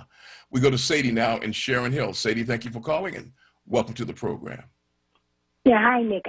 I just have Sadie. a comment about The Bachelor. Oh, now, sure. I do watch it. I've been watching it ever since its inception. And Sadie, for me, you watch The Bachelor? yes. She has good taste. May I continue? Yes, you may. And I'm laughing only because for me, it's purely entertainment.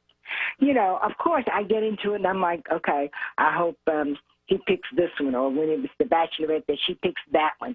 But I'm entertained by that. And if they happen to fall in love or whatever during the course of the show, that's the way it's written. And I believe it is written.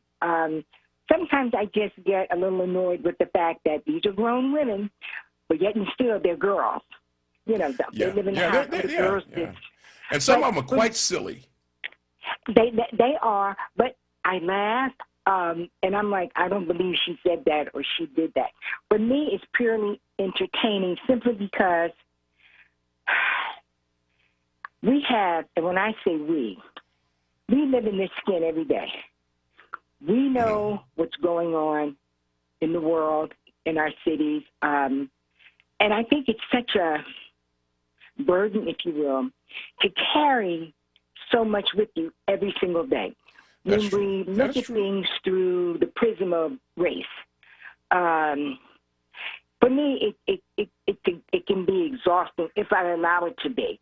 I'm not denying what's going on. I see it, we live with it, we hear it, but for me, sometimes I just need a time out. I heard something quite a few months ago. I can't even remember what it was. And my first inclination was, yeah, I'm going to become a part of that. I'm going to do A, B, C, and D. And then I thought about it. Not that I was afraid of the work that it involved, but I guess you would say, why would I be doing that? You know, is it my fight? Yes, it's part of my fight. But at some point, you know, you need to, for me, take a time out. You can't continually fight every single day in every single instance. So for me, this is just my personal opinion. The bottom line is, on this session of The Bachelor, he better pick a black girl. That's all I got to say about it. Wait a minute. Why does he better pick a black girl? I mean, because if he don't, there's gonna be trouble, and I believe that. I really do. And I might is it trouble from Sadie or trouble from somewhere else? It's gonna be trouble from all the black women that are glued to the TV watching it. I know a lot of them. I gotta ask this question, Sadie, as a black woman. Why is it that black women would be upset over this man choosing whomever it is he wanted to choose? Simply because, you know that saying, it's our time. In this particular realm of TV or whatever, it's our time. And I got it from a lady I used to teach with. When Disney put out Princess and the Frog, I'll never forget her words. She said, it's our time. And I understood what she meant, because as children, as little kids, we grew up with Cinderella and Beauty and the Beast and Snow White. There was no one for us to look up to. So to me, I say that, you know, in a humorous vein, but I'm serious because I know my sisters are serious. You know, he better walk off with somebody black. That's all I can say. I can't help but laugh. Dag, man. Dag. Oh, wow. Well, Sadie. Serious. I am so serious. That's not fair, Miss Sadie. I know. No, we're not going to talk about life is not fair, okay? Now, you tell me those women heard that 31 are not deserving. Oh no! That's not. That's definitely but not that's it. the message. I'm just sitting there taking the test, Sadie. Go ahead, get with him. Get with him. That's the message he's going to send. That's right. He's the first black bachelor, and if he picks somebody other than a sister, all I can say is he better pick a sister. Okay. He better pick a sister. For the record, I do agree with you, Miss Sadie. I do agree. Now you agree. I do. I just said, dag, that is when something is verbalized, say he better. Is when you go, dag. You say what I'm thinking, but dag. Like, all right, Sadie, here's the question, Sadie. How can this one man be a referendum on the value of all the wonderful, beautiful black women who exist? Why does his choice have anything, why should it be considered as any kind of value statement about anybody else, anywhere else? Right. You know what, Nick? Because as sad as it is for a lot of black women, this is going to validate them. Because they've not been validated, I feel. Now, this is just my opinion. We know it's a TV show. We know it's been written. You know, they got writers and so forth. But oftentimes, that's pretty much, I would say most of the time, that's what we look for. Validation. Wherever you work, if you're in line for a promotion or whatever, and someone else is chosen over you, you know, you're equally qualified. But we're not validated the way that we should be, I feel. You know, I need to get off this phone because I can feel myself getting hyped. But I hear it. I just want to say in closing, he better pick a black woman. I appreciate it. Sadie, Sadie, thank you for the call. And I think Sadie has been, wait a minute, we got one more. Let's see if we can squeeze her in real quick because our guest is coming up. Don't want to get in the way of the conversation we have with Stacey Holman, the producer and director of the upcoming series, The Black Church. This is our story. This is our song. And wait a minute. My friend Junior said, I am down with Sadie. Lord have mercy. We got two sisters. Look, we're going to get both of you in real quick. Here we go. Miss Rose and Logan, you're up first. You know, I'm kind of leaning towards Sadie also. It's a female black thing. But listen, being that she feels that way, does that make us racist when we feel it's got to be a black woman? Well, you know, racist, don't it? No, okay, well, let's define what racism is. Yeah, racism, I'm looking. I got my Webster out. Let's see. What is it? Socially speaking, racism is the preference of one race over another and the capacity to structure laws and rules and constructs that continues that favoring. And so a lot of people say, well, black people then can't be racist. Let's get past that. Let's just break it down to the preference of one race over another due to prejudicial thinking and ideas. So if you prefer him to pick a black person over a white person due to ideas and thoughts that precede his relationship, then that means you're acting in a prejudicial way. I won't say racist, but a prejudicial way. Right. But wait, it says the belief for some races are by nature superior to others. Right. Okay, but the fact that you prefer a black woman over a white woman, that doesn't make you racist. Oh, well. No, I wouldn't say racist. It may be prejudicial. It may have a lot to do with inner pain and brokenness. And that is like, look, I've been hurt. If you do this, it'll hurt me more, so you better not hurt me. Could be in her DNA. What a parent to stuff. But anyway, Nick. Real quick, because I gotta go to. I don't watch The Bachelor. A lot of stuff they do is for ratings. So y'all, black men, stop watching that mess, okay? I ain't watching it. All right, keep talking there. All right, let's get Miss Lynn real quick. Miss Lynn and Darby, real fast. Miss Lynn, thank you for calling. Welcome to the show. Nick. Yes. Nick. I agree with the lady too, but happened. No. His mommy is white, and I don't even think he's looking at race. They had this old chick come from another show on The Bachelor, and she walked up there, and he dropped the cute little black girl on the couch like a hot potato, and he didn't even the white girl from another show. He was wait a minute, you educated me here. Eric, did I hear her say that this gentleman's mother, Matt James's mother's white? She is white, yes. I didn't know that. Yeah, she's white, yeah.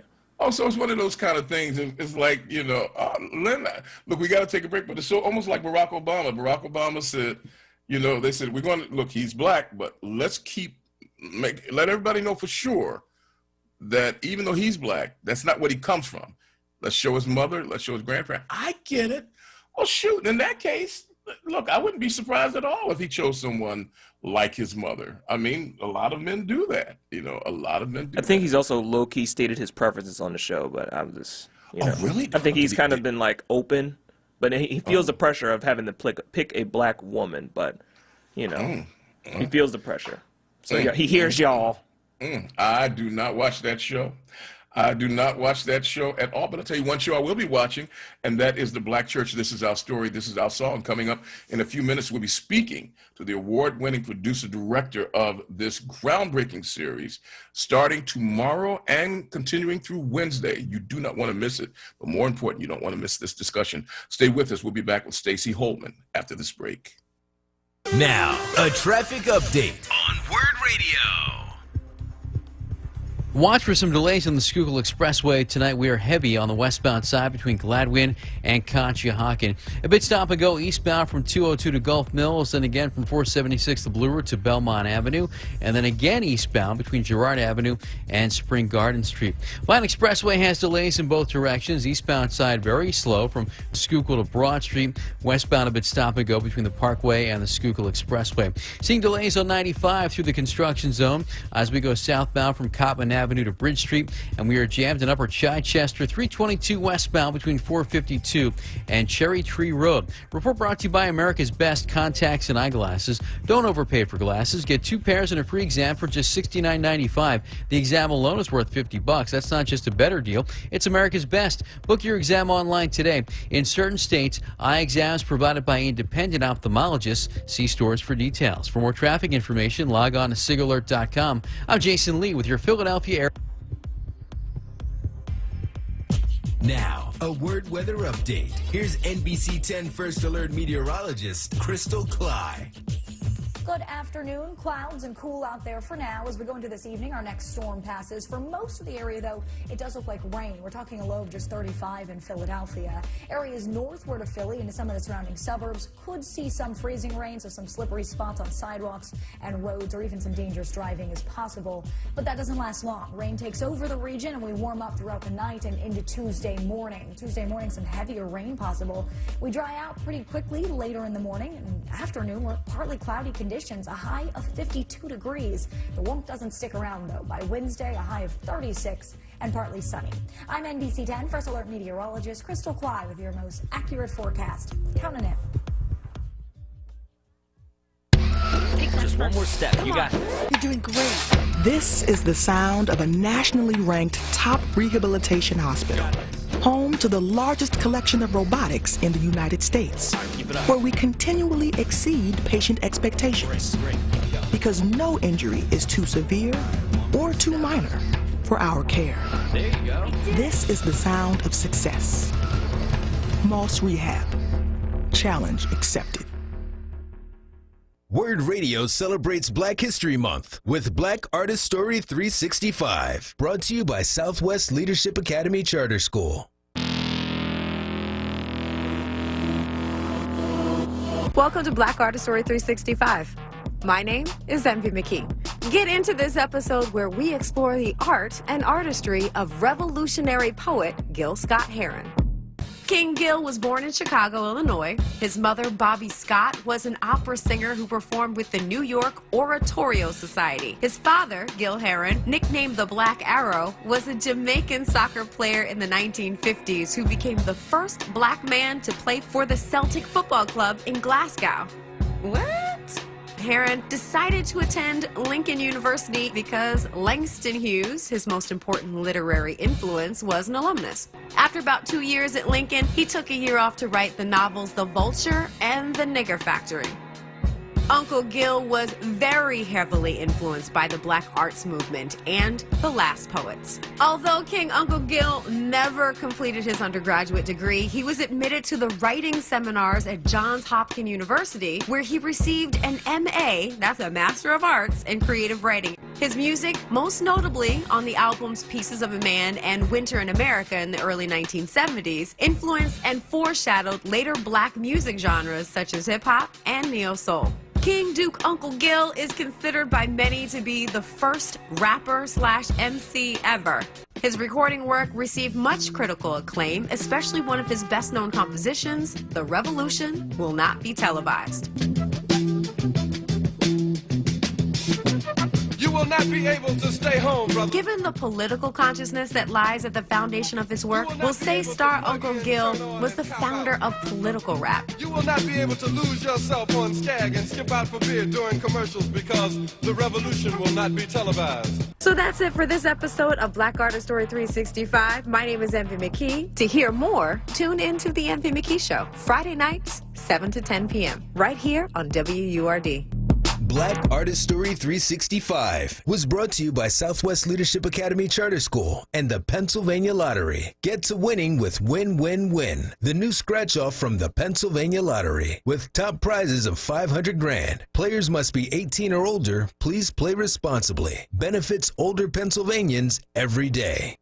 Livelihood, WURD Radio's new initiative, connecting Black Philadelphians with jobs, entrepreneurship resources, small business development information, and financial literacy tools. Tune in to WURD Radio for our weekly livelihood segments and every weekday show. For a full schedule, visit wordradio.com/livelihood. For more information on livelihood, visit wordworks.com. That's WURDWORKS.com. WURD TV. We're streaming live video of this conversation right now. Tune in on YouTube at onWURD or on Facebook at ForWord. WURD TV. Black Talk Media.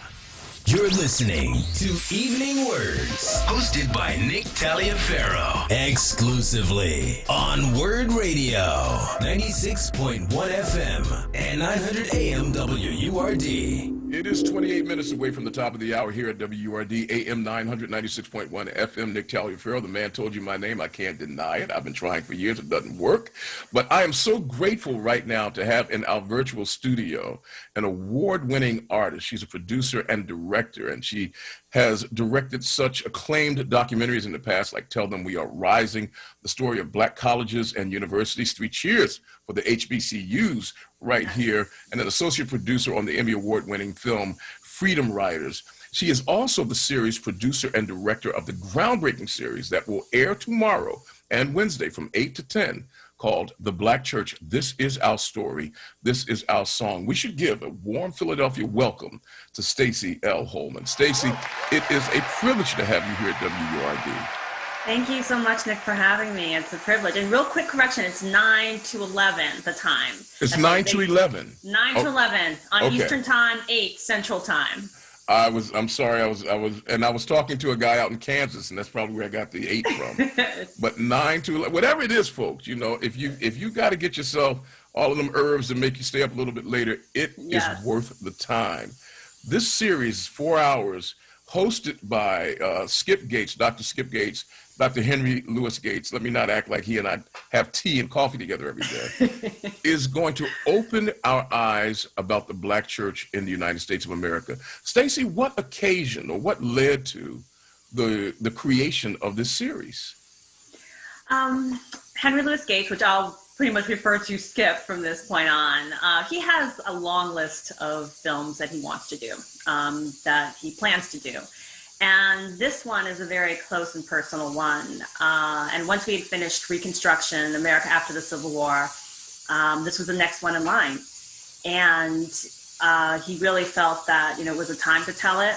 And faith and people's spirituality is a very personal thing and a very private thing. So he was ready to tell that story. And I was privileged enough to be a part of it. Once I heard he was doing it, I was like, okay, I need to be a part of this. So got on my knees and started praying. And it was answered. One of the things, and I've been listening to some of your other interviews and catching up with everything I could about your involvement here. One of the things you had made mention of the fact is that when Black people came to this country, they did not come godlessly, that they came with an image of God, a perception of who God was.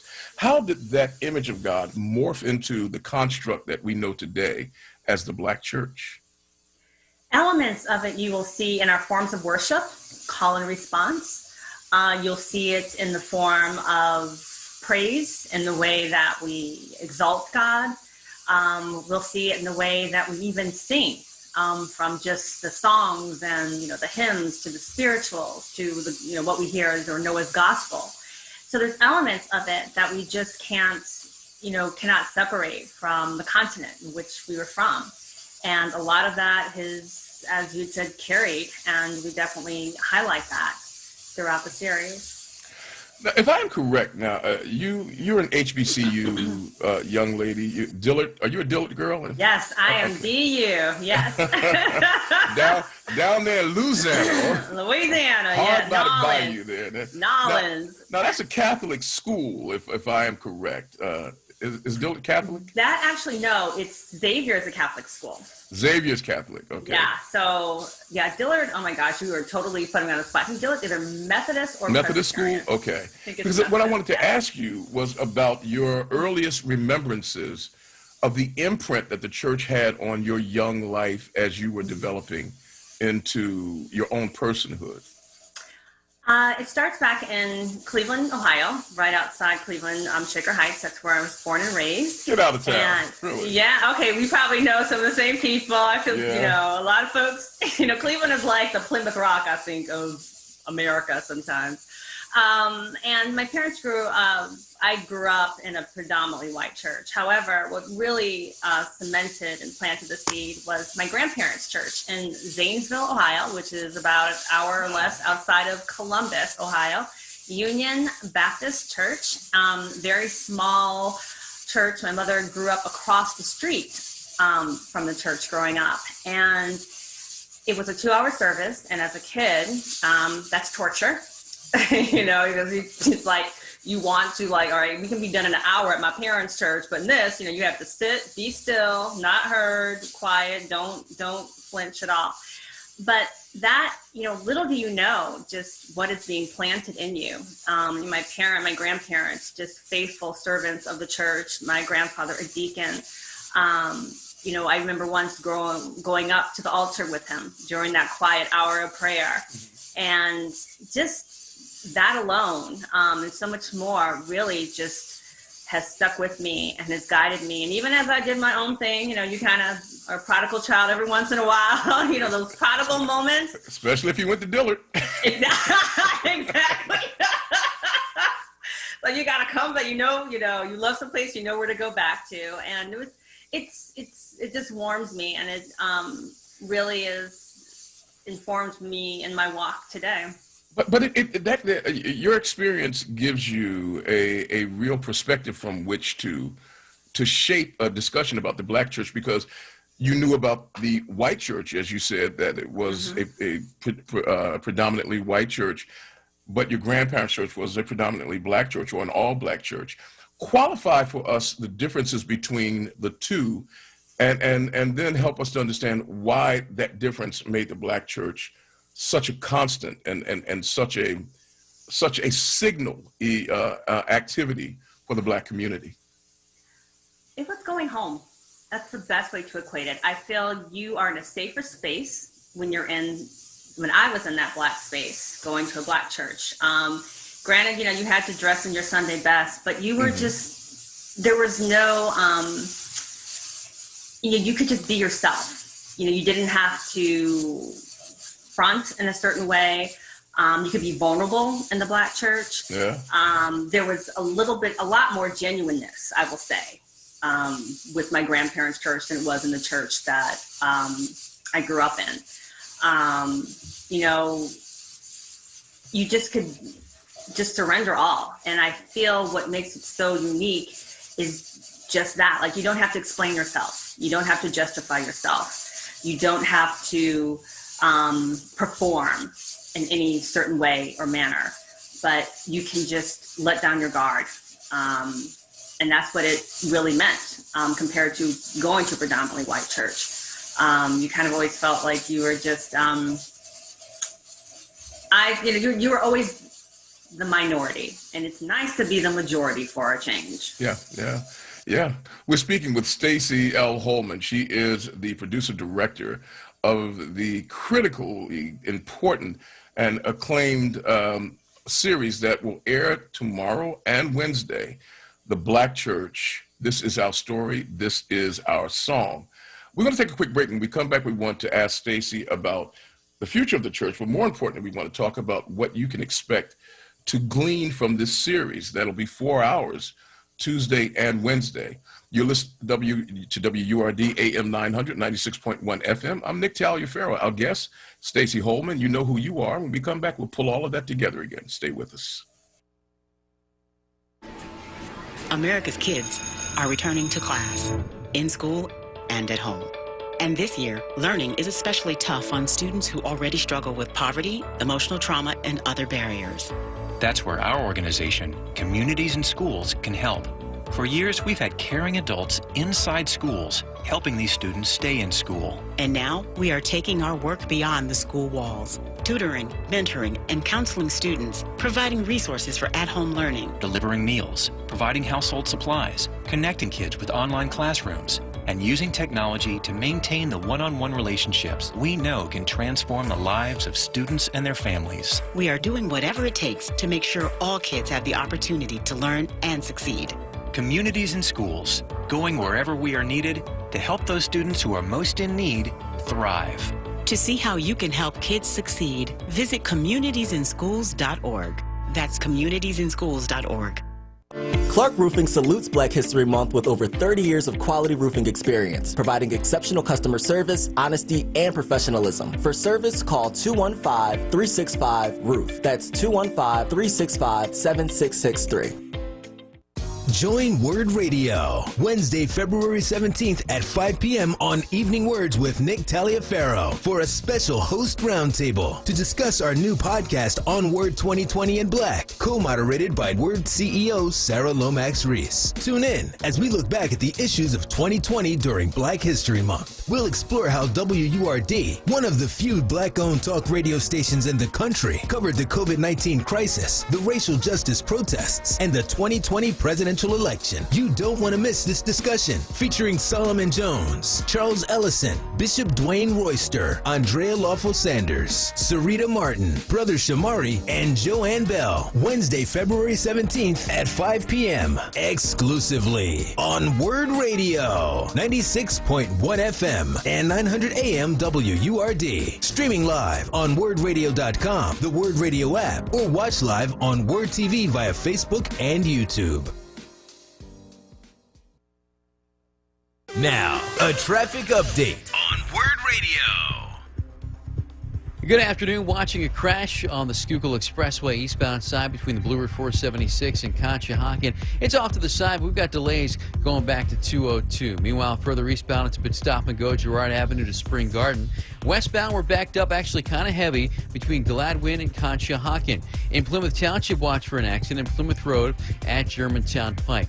Vine Expressway, backing up on the eastbound side. It's heavy from the Schuylkill to Broad Street. We've got some stop-and-go traffic on the westbound side, too, between the Parkway and the Schuylkill. And on 95, we back up through the construction. Southbound side between Cotman Avenue and Bridge Street. Report brought to you by America's Best Contacts and Eyeglasses. Don't overpay for glasses. Get 2 pairs and a free exam for just $69.95. The exam alone is worth $50. That's not just a better deal, it's America's Best.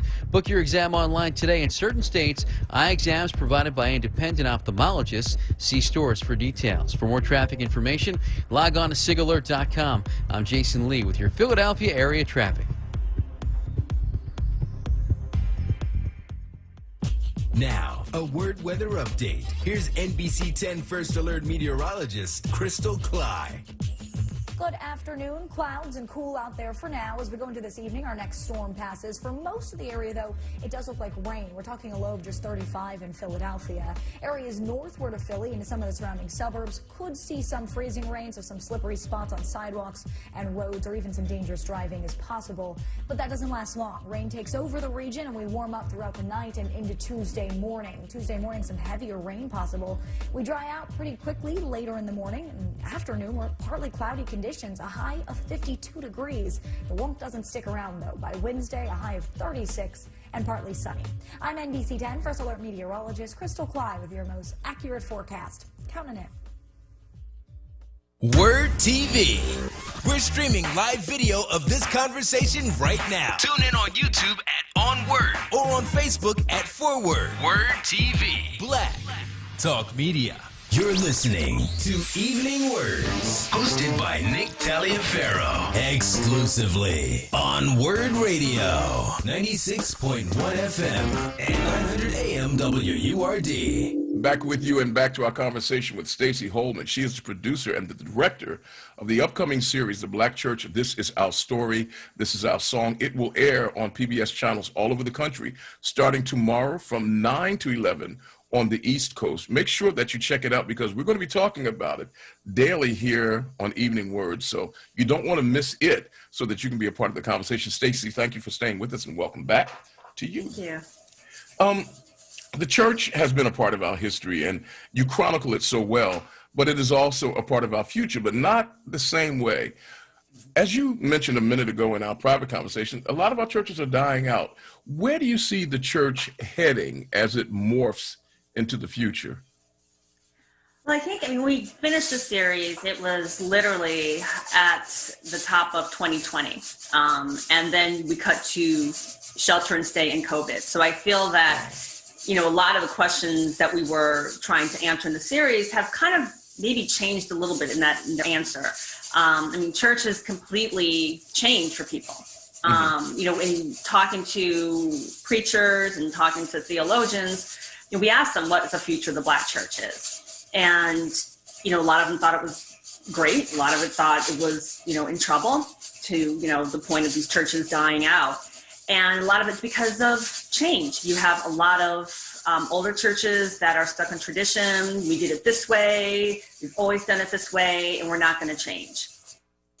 And as long as you don't want to change, you're going to die out. You're going to die. And you are totally going to die. So I think this time and moment that we're in is really a chance for these churches to look at themselves and say, okay, people can't come to our church. So now we have to really see how we can really minister to people, and that's through social media. So, and there are churches that we did, you know, that are trying to do that, you know, totally engaging with millennials, or someone calls them the IG generation or TikTok generation through their phone. You know, you can tithe through your phone, you can listen to the sermon through your phone, you can do XYZ through your phone. So, you know, I think it's really, I mean, this, like we pull the rug up. And, you know, we look at just all the challenges of the church, and that being one of them. You were able to pull the layers back and look at the Black church from its historical perspective, its current perspective, and to talk to a plethora of people involved. And I shared this question earlier. I'll bring it back to you again. From your perspective now, just looking at the church after this collage that you've examined, what would you consider to be 3 issues that the Black church needs to come up on, 3 problem areas that they need to really spend some time working on in order of importance, if you want to make it that way, but any three? Sure. I would say women. The stained glass ceiling is still there. There's definitely some cracks in it, but there are still many denominations that do not recognize women in the pulpit, that do not recognize them as deacons, does not recognize them as elders. And if you look at the makeup of the church, and if you look who's running the church, who's the pastor secretary? A woman. Who's the person over, the children's ministry? A woman. Who's over, a woman, a woman, a woman. So women are really a backbone of this institution. The church enforces stereotypical roles for women? Yeah, I Okay. believe that they do. Yeah, and there are some churches that are definitely changing that, but I feel like, it's women are still relegated to the women, in quotes, air quotes I'm using, role in the church. LGBTQ. That is definitely an issue for a lot of churches, and very much a challenge. How to deal with it. What does God say? What are we supposed to do? So it's kind of, that's a battle with some of the churches, and also pulling some people away, which then gets to the third one is a lot of churches are stuck on tradition, which I kind of mentioned about just the older churches that are dying out. They're always used to doing things a certain way. They don't want to change it, don't want to mix it up. And they're not open to that. And I do believe that there is that middle ground where you can take something of the new, pay respect and homage to that tradition, but you got to keep it moving, because the whole idea is to draw souls, you know. And, one example that we do talk about in the series, we talk about Rosetta Tharpe. And BB Winans gives an example where, she is ostracized for her and her steel guitar going out, playing the blues, but she's actually preaching the gospel. The Kojic church is like, no, you can't do that. But yet, aren't we supposed to do that? So it's kind of like, you get so stuck in this box that, you're not really serving the true purpose. I believe that's night 3, isn't it? That's the third installation, isn't it? That is night 3. You don't want to miss that one. That's like our music. I feel like that's our music preaching episode. Like that's when we go deep into the music. Let me tell you, on night 3, don't be surprised if a hand doesn't come out from your television screen with an offering plate, because you will be taken to church on that. Amen. Yes. That hand will be PBS for viewers like you. It's a great series, folks. You do not want to miss this series. Once again, our guest is Stacey L. Holman. She is the producer director of the series. Just a couple more questions, because we know that you're on a very, very tight and constrained schedule. What, in all of your traveling about, and all of the filming and preparing and editing and for this great production that will begin airing tomorrow, what surprised you and what disappointed you? What surprised me is the Muslim footprint that was here. Yes. So we, first of all, when Africans were brought here, we did not come empty-handed. Like we might have been stripped of everything, our freedom, in cases our dignity, but we were not stripped of our relationship with God or with a higher being. And for some, that higher being was through the religion of Muslim or Islam. And that to me was like an aha moment, like, wow. So we traveled to Sapelo Island, where Bilal Muhammad is buried with his descendants. And it's, he's not buried. We didn't find his grave, but we found one of his daughter's graves. But, that was fascinating to me, that, we actually were practicing a religion that is still practiced today. Wow. And for disappointment, I don't really feel that there was story that disappointed me. I think what was disappointing is that just, when you're doing a historical film and there's no imagery. And I think, and that's the frustrating and the sad part about just meaning African Americans, our narrative, is that it wasn't documented. And if it was documented, it was not in a very favorable way. So, any images that we could get from smaller collections that showing the Black church in its many facets, in its earlier stages, that was like gold for us. And that's just always kind of the thing where you're like, but we found some incredible gems, but it's always kind of like, it's just always sad. And I don't know if that's just disappointment or if it's just the luck of the draw of our documentation. Well, now that you've put this to bed, as it were, at least the production of it, now comes the moment when you show the baby starting tomorrow, and everybody will get a chance to, to coo at it and to squeeze its cheeks and tell you what a beautiful child you produced. What does Stacey L. Holman have on the drawing board next? I am partnering again with Skip and myself, and actually the other co-director of the series, Shayla Harris. We're working with him on his next idea, which is, and my joke about Skip is like, you go big or you just don't go. So again, we are tackling 300 years, not 400 years. We're tackling 300 years of Black social networks, and by that, I mean, just these social organizations and networks that we built behind the veil, to coin the phrase by Souls of Black Folks, W.E. Du Bois, these worlds that we created because white America would not allow us to participate. So you have, the Prince Hall Masons, you have sororities, fraternities, you have Black businesses, and not just Black Wall Street in Oklahoma, but you also have Durham.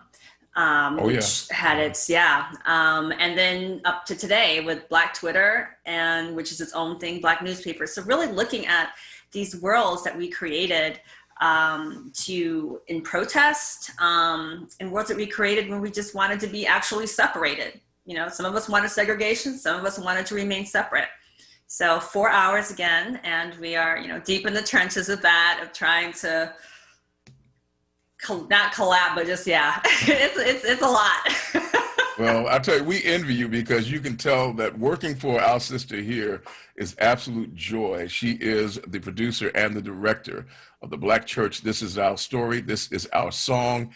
It airs tomorrow on your local PBS station for the next 2 nights coming, Tuesday and Wednesday. It's 4 hours, 2 hours per night. You do not want to miss it. Stacey L. Holman has been our guest. Stacey, I cannot tell you how much we appreciate your spending this time with us here at WURD. Thank you so much for having me, Nick. It's a privilege. The privilege and the pleasure is mine. Sarah, thank you for facilitating this discussion. For those of you who are listening and you heard that sound in the background, that's what a New York heater sounds like when a sister's trying to stay warm. So. Yes. Welcome, New York City heat. There she is, folks. The pride of Shaker Heights and Dillard University, Stacey Holman. It's a real privilege to have you. We'll talk to you the next time when you come up with that next series. We'll have you right back. Looking forward. Thank you. You got it. Hey, folks, I can't tell you, this is really going to be great. I'm looking forward to speaking with our guest who will be joining us to reprise and to discuss what we've seen on the series as we talk about the Black Church. We'll take another quick break, and then we'll come back, and at the top of the hour, we're going to ask a gentleman, how in the world did a Black preacher find himself offering an invocation at the premier good old boy event of the South, the Daytona 500? We'll speak with Reverend Dr. Julian Johnson right after this, coming all the way from Orlando, Florida. Stay with us, folks. 900 AM, 96.1 FM WURD. I'm Nick. We'll be back after this. Did you know you can use LIHEAP to pay your PICO bill? Last year, PICO customers received almost $17 million in free LIHEAP support. This year, take advantage. This deal is first come, first served. Apply now. Call 800-34-HELP-4. Okay, Her's new fire potato chips and cheese curls, they are spicy. Whew, they're hottest snacks yet. Hold on. Whew. But it's not just heat. There's some nice sweet and savory stuff going on too. Ooh, there's that heat again. It burns, but it burns so tasty. Ooh, that's hot. Find Her's Fire Snacks at your store today. Whew. Taste the flavor, feel the heat, break out the Her's.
Celebrating Black history all day, every day. Medgar Evers. All we want you to do is keep going with this fight for freedom. When we get this unity, ladies and gentlemen, nothing can stop us. This is WURD Radio, 96.1 FM and 900 AM WURD. Philadelphia, independent Black media. WURD TV.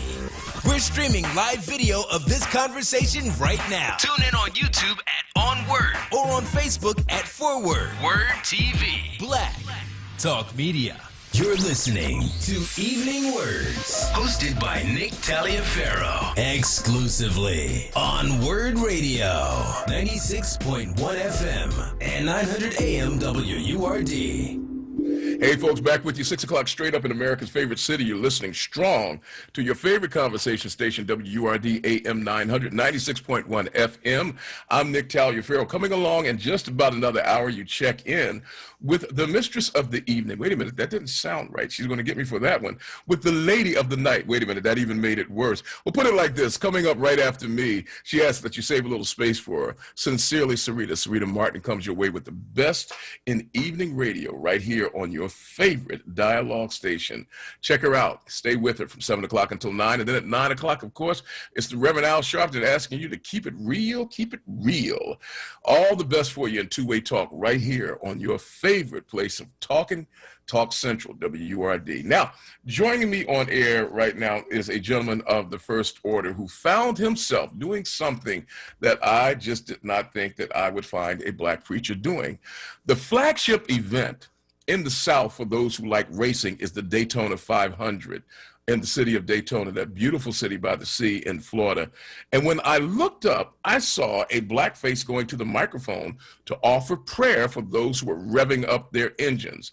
And then as I got closer still, I realized I recognized that face. He is, ladies and gentlemen, a chaplain at one of the notable health centers in the Florida region, Dr. Julian Johnson, Director of Mission and Ministry for, shall I tell them the name or shall I just say the Director of Mission and Ministry? The Director.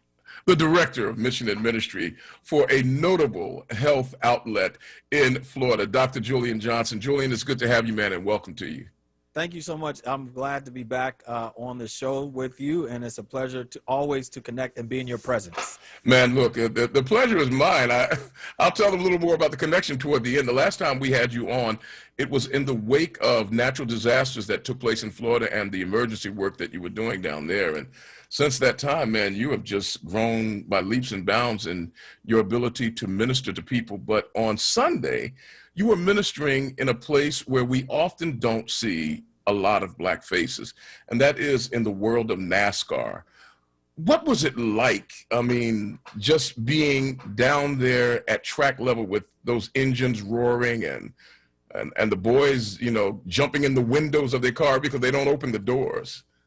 Well, I think it was very exhilarating and exciting, and I also would say that it was very, it was a moment that made me step back. So where I was praying and where you saw me praying, I was literally on the finish line, the start-finish line. And one of the unique factors about NASCAR is that, ironically, they have an outreach toward multicultural audiences. And after a series of items, this is actually my 4th time praying for a NASCAR event. Really? Yeah, it was my 4th time, actually. So I was been blessed to be able to have a connection with them, also through the organization I work with. And but more than that, been able to see the difference of people from a cultural perspective that may not always be seen on the surface. You were born and raised in the North, went to school in Pennsylvania. I mean, and now you find yourself in the very deep South. And now you're at a flagship event. I mean, when it comes to Southern tradition, there's nothing quite like NASCAR and stock car racing. Do you discern any sense of hesitance or discomfort that the individuals who run that operation and that enterprise, when you as a Black man, or particularly as a Black preacher, when you come around, or does it feel comfortable to you? Well, you know, I think there's two perspectives. One is the level of discomfort that someone else has looking at me, and one is a level of perceived discomfort that I have. Okay. What I learned early in my career, and I would say that Florida is not really the deep South. Florida is its own animal. Florida, Alabama, Mississippi, Arkansas, Louisiana, Tennessee, that's the deep South. That's the deep South. But Florida is its own animal that kind of is a melting pot. You might as well call it the Northern Caribbean or Southern New York. Either one would probably be more apt, at least for Central Florida. But there are differences of how the perception is. The perception is, okay, he's coming here, and I usually get the perception as a chaplain. They put up the cross. They say, oh, man, are you the angel of death? All those things assorted with it. That's on an everyday basis. But I found a refreshing welcome from the perspective that I'm a chaplain during the pandemic. Now, maybe that's because it's during the pandemic. I'm in the hospital every day, and thank you. But there was an overwhelming sense of, we appreciate the fact that you're here to do a role that we feel is essential. Well, I mean, not only was it essential, look, I would like to think that your praying, your interceding for these people was effective, because there were quite a few accidents out there this past weekend. There were about 4 or 5 accidents, and one was a fiery crash that people walked out of. And so specifically in my prayer, I pray for people's safety, clarity of mind, but also for the teams. I mean, think about the investment that you're putting in, and 2 inches off of the ground is millions of dollars riding on your hopes and dreams that you'll cross the finish line, and many teams did not last night. When we think about stock car racing and NASCAR, the name that comes to mind, and it is the only name that comes to mind, is the name of Bubba Wallace, the only African-American driver. Was he on the track with you yesterday? Or Yes, he was there. He was there. He changed from 43 to 23 for Michael Jordan, and yes, he was there. And I was aware of that. I didn't get a chance to talk with him or connect with him, but I'll be honest with you, Nick, that being there, being African-American, it's February, I know that I was not there by myself. I did not make it to that point of praying in NASCAR by myself. There are others like yourself, others in our family history, and especially ancestors. Being in the shadow of Bethune-Cookman University, you have to think of the ancestors who paved the way for a moment like this. And to my knowledge, I think I'm the only Black person ever to pray for a NASCAR event, especially at Daytona. We're speaking with Dr. Julian Johnson. He's a chaplain in Central Florida, where he works for a health initiative. He serves in a variety of capacities, taught at college.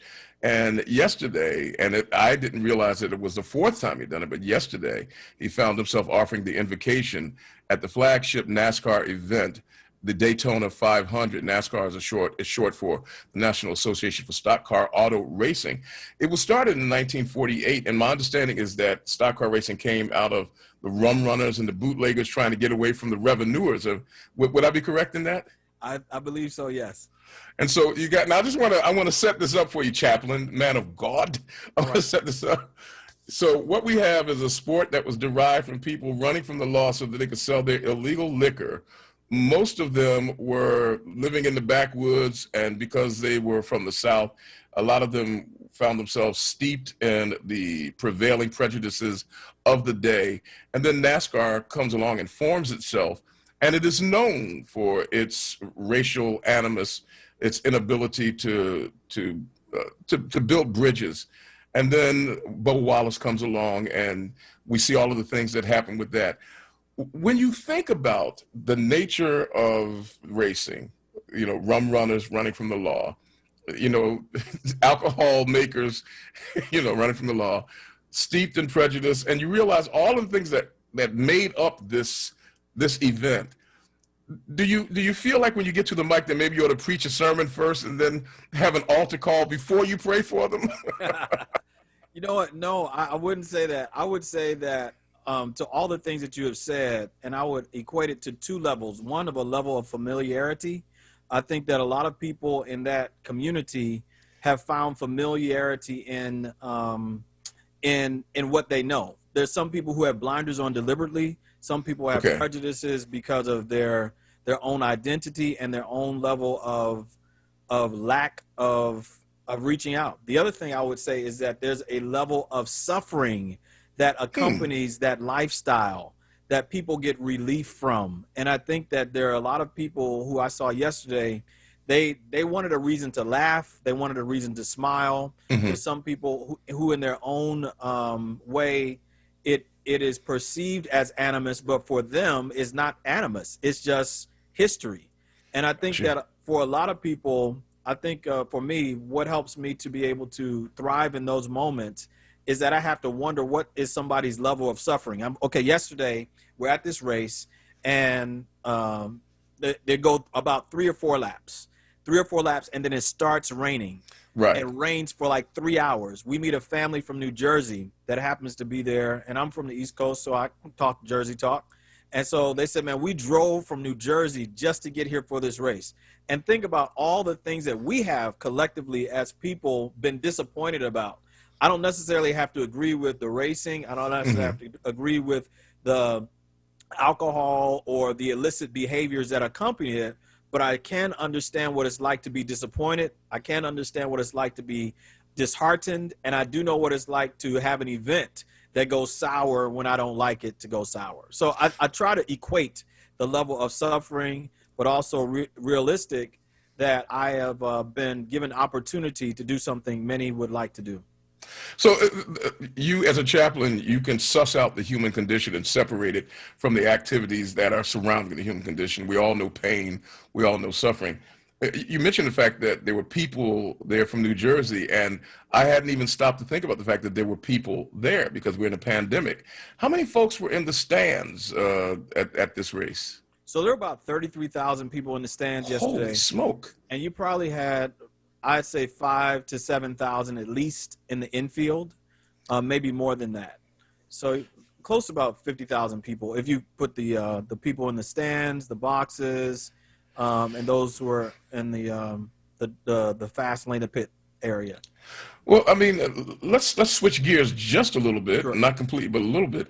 As a person who works within a medical care setting as a chaplain, and in a state where, according to my understanding, you are being visited not only by the original coronavirus, but now these new strains that are coming along.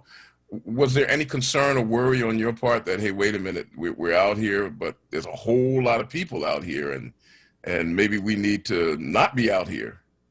Well, for me, I mean, honestly, I have, there were moments of concern. You are aware that people are around you. However, I appreciated the fact it was an open air venue. Okay. Being an open air did definitely give me a higher level of comfort. And also that NASCAR did a great job of spacing people out.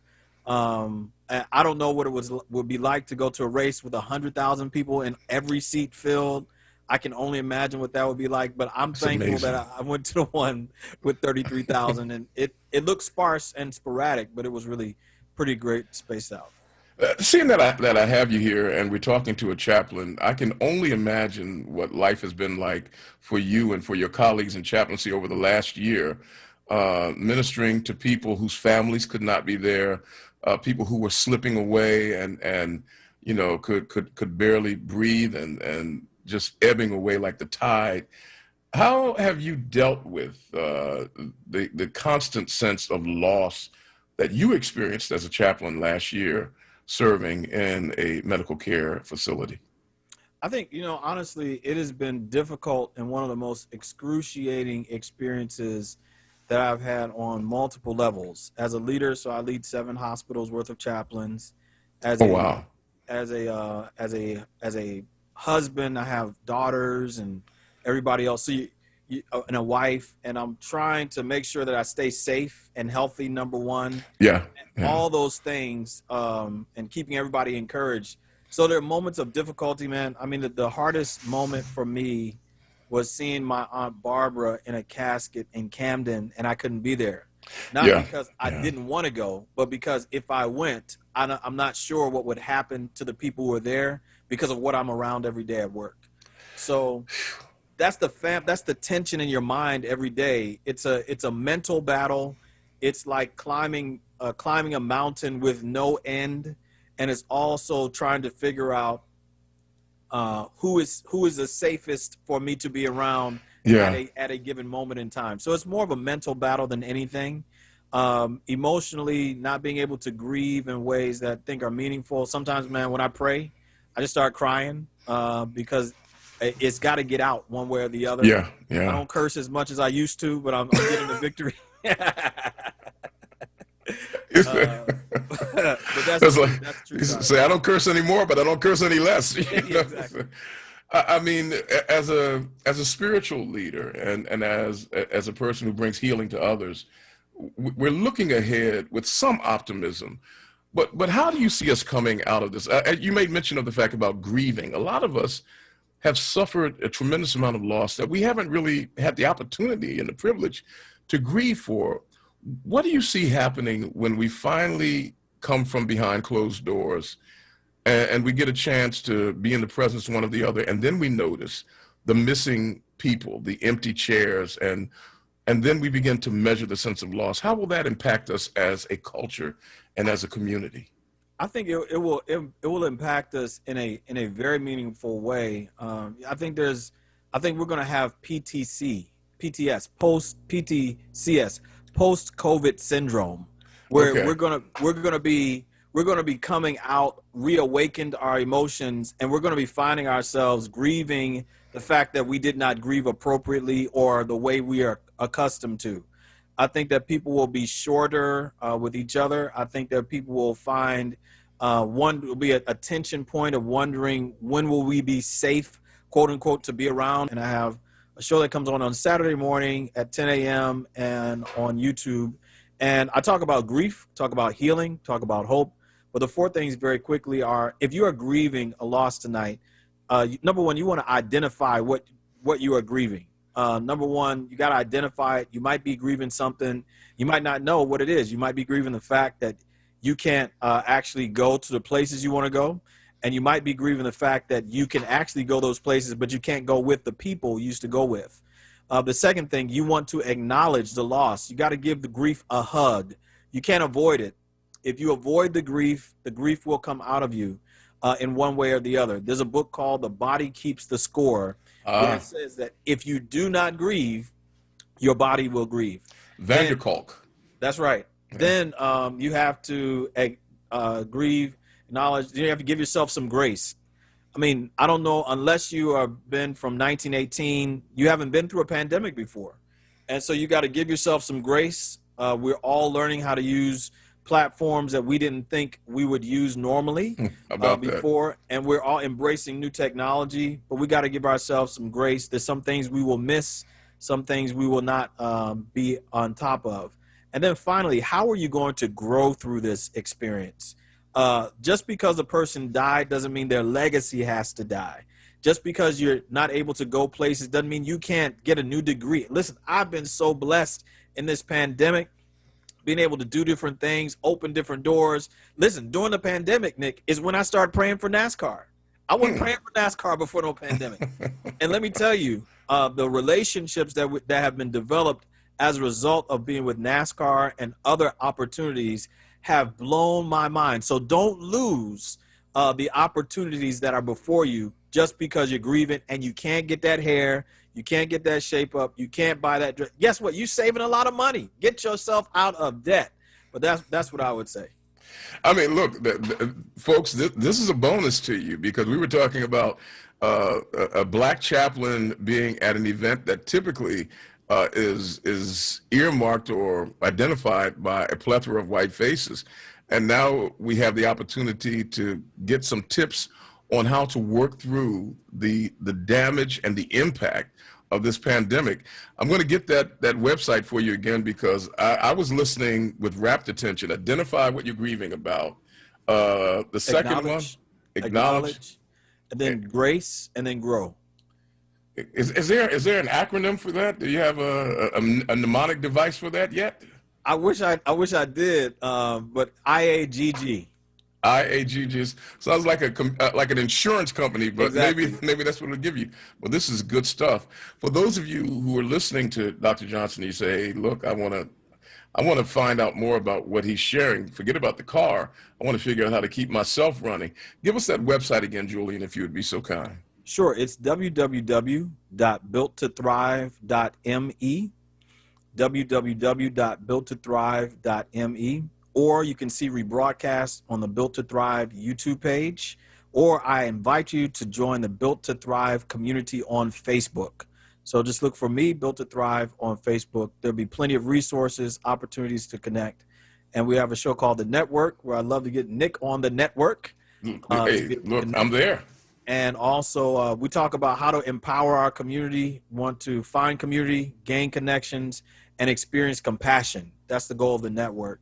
And the goal of Word Power every single Saturday morning is one word, one verse, and inspiration, especially for those who are in leadership, to give them something to fuel and recharge them to go back into the next week. That's my goal, to encourage somebody.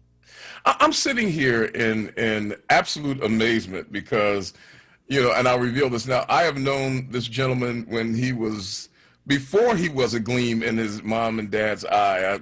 His parents and I are really good friends. The word on the street is that to become as productive and as famous and accomplished as you are, that you've got to have somebody in your life to babysit you who, man, it's hard for me to grasp the amount of time that has gone by that has allowed you to become the man that you are today. I always ask this question to people that I respect and regard. I ask two questions, and in parting, I'd like to ask those questions to you, Julian, and that is, what do you hope for? And the other question is, what do you fear? Typically, I ask them in reverse order, so let's do that. We'll end with hope. What is it that you fear? In other words, when the thing that keeps you up at night, the thing that causes you concern or anxiety, what do you fear, or what eats at the corner of your peace of mind? And then last but not least, what is it that gives you hope? I think there's something that I fear, and that is of not being able to reach and connect with the people, not being able to use the gifts adequately that I've been bestowed. That is exactly my fear.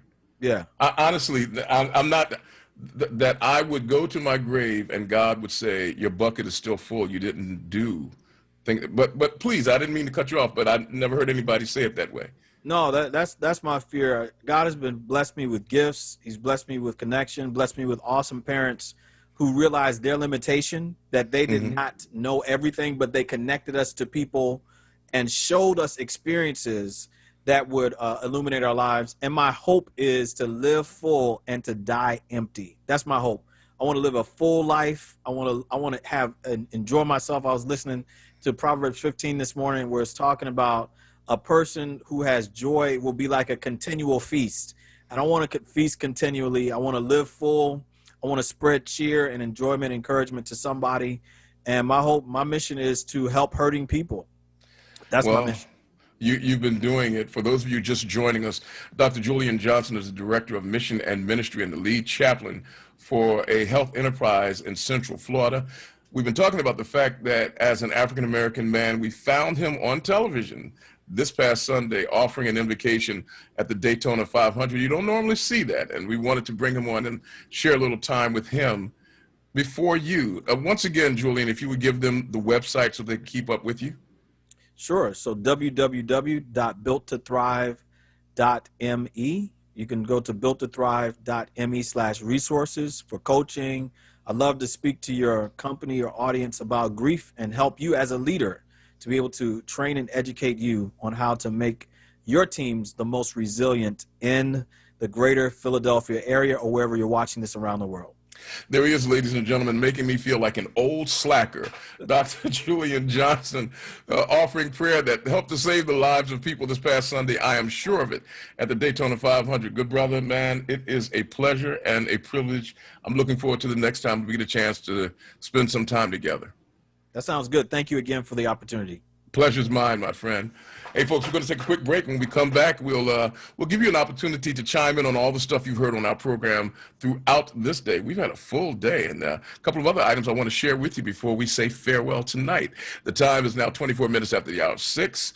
We'll be coming right back after this quick break. You're listening to WURD AM 900, 96.1 FM. This is Nick, and this is Evening Words. We'll be back after this. Recovery starts with a call. Pennsylvania's Substance Use Disorder Hotline is staffed by real people who are trained to help. They're here 24 hours a day, 7 days a week.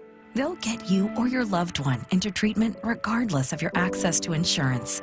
If you or someone you know is suffering from addiction, call 1-800-662-HELP.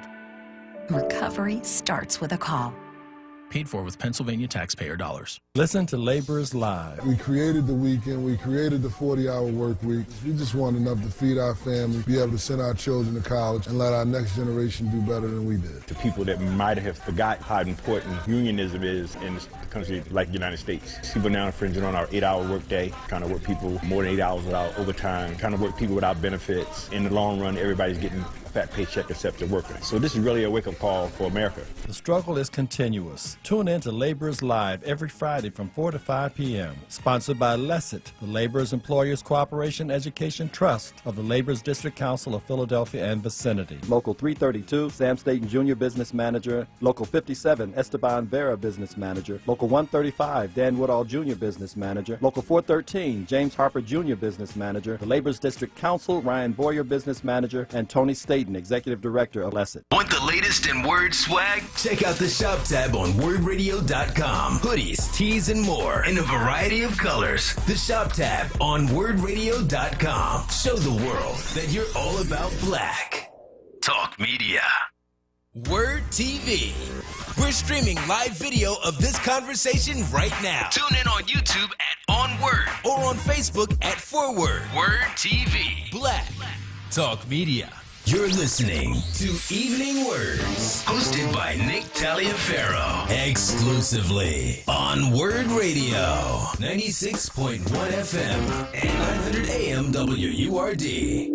It's 26 minutes after the hour of 6 o'clock here in the city of Philadelphia. Have you done it yet? When are you going to do it? How come you haven't done it yet? What's taking you so long? You should get right to it. I mean, not doing it is something that is overlooking a very valuable part of your day. You need to get to it. Do it now. Don't wait another minute. Why don't you get to it and do it even as we speak? Go on WURDradio.com. That's wordradio.com/join now and become a part of the fastest growing and the most warm-hearted family that can be found anywhere in the tri-state region. And that's the WURD family, the ForWord family. It's a movement. You know that, don't you? We are moving ahead. The ForWord movement is that family of individuals who come together to make sure that free, independent radio stands exactly where it needs to be in your life to allow for the kind of dialogue and information sharing that inspires, invigorates, and lifts up our community. WURD is not only a part of history, we're a part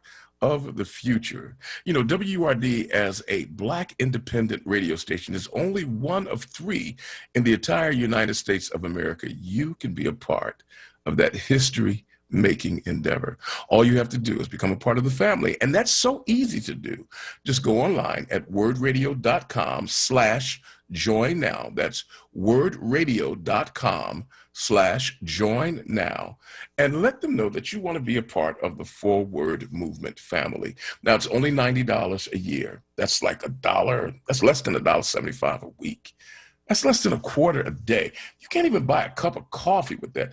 I mean, it's so reasonable. You ought to join twice. I think I'll do that myself this week. Now, last week, I brought another member into the family, and I want to thank that person for participating. Had a little game show. On Thursday, I'm going to do it again. I'm going to buy another membership. And folks, when I say I'm going to buy another membership, the station is not buying it through the show. This is Nick Taliaferro paying for a membership for a lucky listener. And on Thursday, I'll do it again. You know why? Because it's very important that we bring people into this family so that they can support one of the last independent voices that exists for this community. WURD exists to make sure that Black history doesn't remain history, that it's current, that it's positive, that it's right there with you. When you think of people like Dr. Martin Luther King, or Shirley Chisholm, or Marcus Garvey, or Toni Morrison, or Maya Angelou, or Malcolm X, or Roberto Clemente, when you think of all of these legends, we want you to remember that the reason why those names are still resonating today is because there have been voices that will keep reiterating and repeating these individuals and their feats. And WURD is one of the biggest voices. It's a stepping stone. It's a stair step. It's a megaphone that allows those voices to still be heard, even though their lives may have ended. Through the corridors of time and space, they continue to resound because of outlets like WURD. You can make sure that we stay current, stay present, stay alive and well by becoming a part of the 4WURD movement family. Don't take my word for it. Ask your friends. Go online and investigate it yourself. Here's the address: WURD Radio. That's wordradio.com/join now. wordradio.com/join now. Look into it and then become a part of the fastest growing family in the United States of America. Okay. All right, got a few notes here that we want to share with you coming up in a half an hour. Sarita Martin comes your way asking you to save space for her, and it is space that will be well used. From Alicia, we have, well, so I just read this somewhere last week. Choosing Black love is not just about preference. We have to grow and build up the community and transfer wealth within. I think the Kill a Mockingbird and Emmett Till's murder left us to decide to not cross the line. Alicia, you put a whole lot into one paragraph there. Choosing Black love is not just about preference. That is true. Someone said earlier on in the program, I think it was Sadie on the show The Bachelor, that if that brother, Matt James, doesn't choose a sister, there's going to be some furniture moving around. What you say, Eric? It was Sadie. Yeah, it was Miss Sadie. It was Sadie. Don't you know we love you? Sweet Sadie. Sadie said, you can love me all you want, but if she don't. But then we found out, and I didn't know this, that Matt James's mother is white. So in that case, look, he has just as much right to, well, look, didn't matter who his mama was. He could choose who he wants to choose. But I got to tell you, I am thinking this, that, and Eric, you said he kind of showed what his preference was. What did he say his preference was? Correction on that one. My girlfriend did text me. She was listening. He didn't say his preference, but he did feel the pressure of choosing or having to choose a Black woman. Yeah. Got a black magic woman. Okay. Well, that'll be interesting. It'll be interesting to see. Let me tell you something. The show, Desiree, I love you madly, but I ain't watching that show. Don't take my word. Don't take my words that I use. You say that, man? Yeah. Man, go ahead, 31. Go ahead, 31.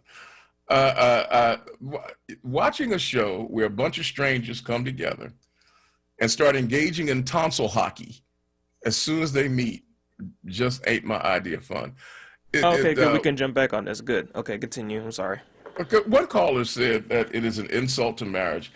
I think even greater than that. Shows like The Bachelor and some of these other shows where people are crawling each other over drunken, besotted ferrets is an insult. Is an insult to the glory of romance. The romance where you meet a person and you get to know a person, and then you try to win that person's affection, and you try to hold that person's affection, and then you build a loving relationship. I think those shows are just trashy. Don't you think you're putting a little too much expectation into this? It would just be entertainment. No, I think entertainment. I mean, there are a lot of shows I don't watch. I can no longer watch shows where people are killing each other all the time. Shows where you pick up a rifle and the guy kills 8 people to get inside of a building with a pistol and a clip. Yeah, of with 5. A 6-shooter. He has a 6-shooter, and they've got a bazooka. 8 people, and he's just picking them off. He don't even duck. And he's shooting them. But what you don't realize is that he's just killed 8 people who are nameless and faceless. And what it does is it promotes a sense that death, if it's anonymous, doesn't count. Yeah. And that's how you get a city like ours that's close to 70 people dead before we're out of February, because it's anonymous death. Yeah. If we don't know the people, they don't really matter. And so there are a lot of shows I don't watch. And The Bachelor. So you don't believe that there could be a connection with someone that you spend time. All right, so spend time in an incubator with. For this show, this program, they remove their social media access for a period of time. It's just you and the same people on an island interacting. I think a lot of the seasons, like The Bachelor and Bachelorette, the people that participate, end up becoming close with.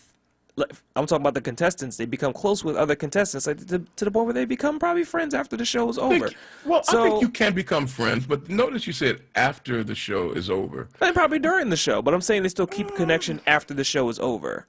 You know, the greatest lie, the greatest illusion of our time is not something that David Blaine did or some other magician.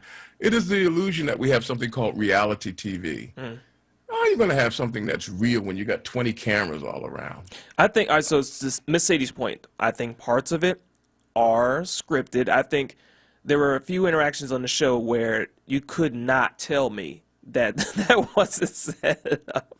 There was no way that sister A went to speak to sister B and other sisters were nowhere nearby in a conversation. That's just not how humanity works. That's not how human interaction works to have those things set up. And I definitely believe that. But I do think that there are some interactions that they don't plan on, but they capitalize on. Well, I mean, you know, we live in a world now where being natural and spontaneous has taken a backseat to being contrived and to perpetrate. And these shows, these so-called reality shows, where cameras are everywhere around you, almost, I mean, following you into bedrooms, it's just the level of voyeurism that we have created in our culture is unseemly and unnatural and unproductive. And we believe that these people are actually having legitimate relationships as we leeringly view them, you know, playing lip lock with each other. I think it's... It's funny. I mean, that is what you see. I think there are off-air, because that's what it be. Off-camera interactions. They don't catch all of the interactions. Well, that's true. But even though you're off camera, you are aware of the fact that you're still on notice. I mean, to know that your every move might be captured, and to recognize that even what isn't captured is going to play out later on by that which is captured. It is an unnatural way to live. It's, and you know, another thing to your point though, even with the cameras running, it brought me back to the point of the time measurement. Back to my point about the incubation, right? That you're interacting with these people in a closed space. Say you're going on dates, and by choice or not by choice, by proxy, I think all of these women are quote unquote his girlfriends. You're you're just basically dating all of the women that you would date at one time. They have a name for that. They have a name for that. As a matter of fact, Santa Claus has been known to call them out when he gets out of his sleigh. Wow. So if you're dating, so say what makes the show bad is that you just know all the girls that the person you're talking to, they live with you. You're literally competing with them on camera in person versus in real life. You're dating someone, you think you're only dating that person, but the person is talking to several people other than you. Say it, Santa Claus. Say it. Wow. Wow. So you're believing in monogamy at first dating someone? No, not monogamy per se. I'm saying that you don't go to a house and go to the door and say, "Hello, Mr. Smith, I'd like to date your daughter," and you take her out and then come back and say, "She was pretty good, now give me the other daughter." I mean, no, that's nasty. It's nasty and defiling and doing. The only reason you're saying it's nasty is because you're pointing out that it's open, it's seen now. Like, say Matt James was dating all these women and it came out in a scandal later, like, articles saying, Matt James was dating 32 women at once, and they were all in different parts of the city. And people go, but now it's on television and people are celebrating for which one he'll choose because what later. You're doing is you're creating one of the greatest evils known unto man, and that is the evil of competition. What did Nick say? That competition is evil? Yes, I said that. Because what you want is cooperation. Now, we can cooperatively, I could get my tennis racket and say, "Hey, Eric, let's play some tennis." And we will be, quote, competing with each other. But the idea is I'm trying to make him better by being the best that I can be. Yep. So it is cooperative competition in that vein. But when the idea is to create a competition where there is a loser or a lot of losers, see, the thing that makes gambling evil is that you have to have an extraordinary amount of losers in order to create one winner. And when you get 20 women in a room and one guy walks in and he's going to be playing, lip smacking, tallywhacking. Stop focusing on he's connecting with these. He has conversations with them. They don't just go in a room, kiss, and they're done. Yeah. All these women, and then they go back to each other and they fighting each other and competing with each other and trying to. Some of them actually help each other. There was actually once he just eliminated the one woman who was on the team who was trying to say, well, if we're all here to compete for the one man, some of them develop like a sisterhood, which is weird. Because you're there to compete with other women for this man's heart, but you do. I think there are a couple of them that were on the show that say, "I'm here to create that connection, but I'm not going to have the rest of you bullying the other ones." And so they kind of start forming like a sisterhood. Like, oh, if he's really feeling you, then by all means, but I'm gonna get to know you. Blah blah blah. The first, the word says it all, and the first syllable gives us a hint as to what's wrong with the show. Horrible. Gosh. Horrible. Golly. But I tell you, what's the problem with kissing people when you're dating people? Say the same thing when you're dating someone and you get a kiss on the first night and you go out and you kiss someone else. It's the same situation. It is not the same because they're not the two people that you're kissing are not competing. You're not throwing them in the same pool. But you keep pointing out that they're kissing the same people that are within the same range. Because kissing is an act of intimacy. Right. I mean, you're sharing not only breath but bodily fluid. It is an intimate act, and to put people in a position where their intimate acts become public fodder that's vulgarity. That's obscenity. Yeah. And just playing devil's advocate here. I'm not opposed to sexuality. I mean, sexuality is not evil, but when you make it some kind of competitive tool, then what you have done is you have so cheapened something that it has become evil. I'll tell you, we'll take a break and then we'll come back and we'll get to Lola and Gary. I want to remind and Nicole, I wanted to say this. Nicole caught me. Nicole said, "Nick, I think I know you from West Philly on 57th Street. I remember you walking by my house as a little girl." Nicole, that was you? All the way on 57th Street? Man, I mean, she caught me. Now, the only problem, Nicole, is that I've never walked on 57th Street and I never lived in West Philly.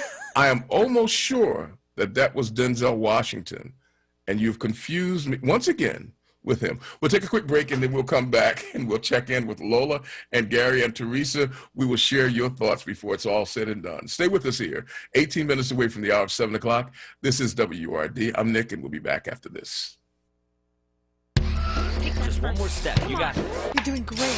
This is the sound of a nationally ranked top rehabilitation hospital, home to the largest collection of robotics in the United States, where we continually exceed patient expectations, because no injury is too severe or too minor for our care. There you go. This is the sound of success. Moss Rehab. Challenge accepted. Hi, this is John. Hi, this is Juanita, owners of JD's Auto Body and Painting. We're located at 6300 Wayne Avenue, right there at the intersection of Wayne and Washington Lane. We really like to thank all you WURD listeners for the support that you've given our business, and we really hope to see you in the future. JD, tell them about our products and services we have. We have a new state-of-the-art paint shop along with our body shop and detail shop. We can help you with the dents and scratches from the winter season. Come to JD's Auto Body and Painting. Come on out and check us out. We're still honoring that WURD 10% discount. Give us a call, 215-848-5949. Again, 215-848-5949. Thanks again for supporting our business. We really appreciate you. See you at JD's Auto Body and Painting.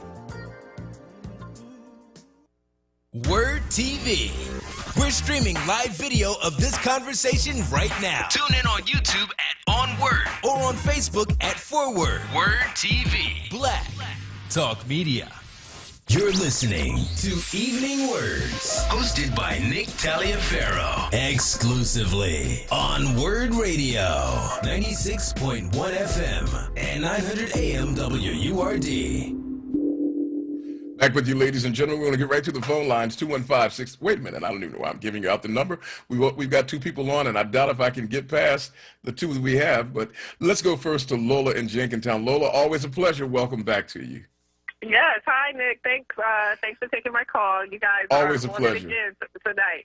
So, no, I just wanted to say that I think The Bachelor is strictly for entertainment, and it never had a diverse cast. So I don't watch it, but I mean, if you're on the pulse of what's going on in the world, you can see it on your feed. You see the clips and stuff everywhere.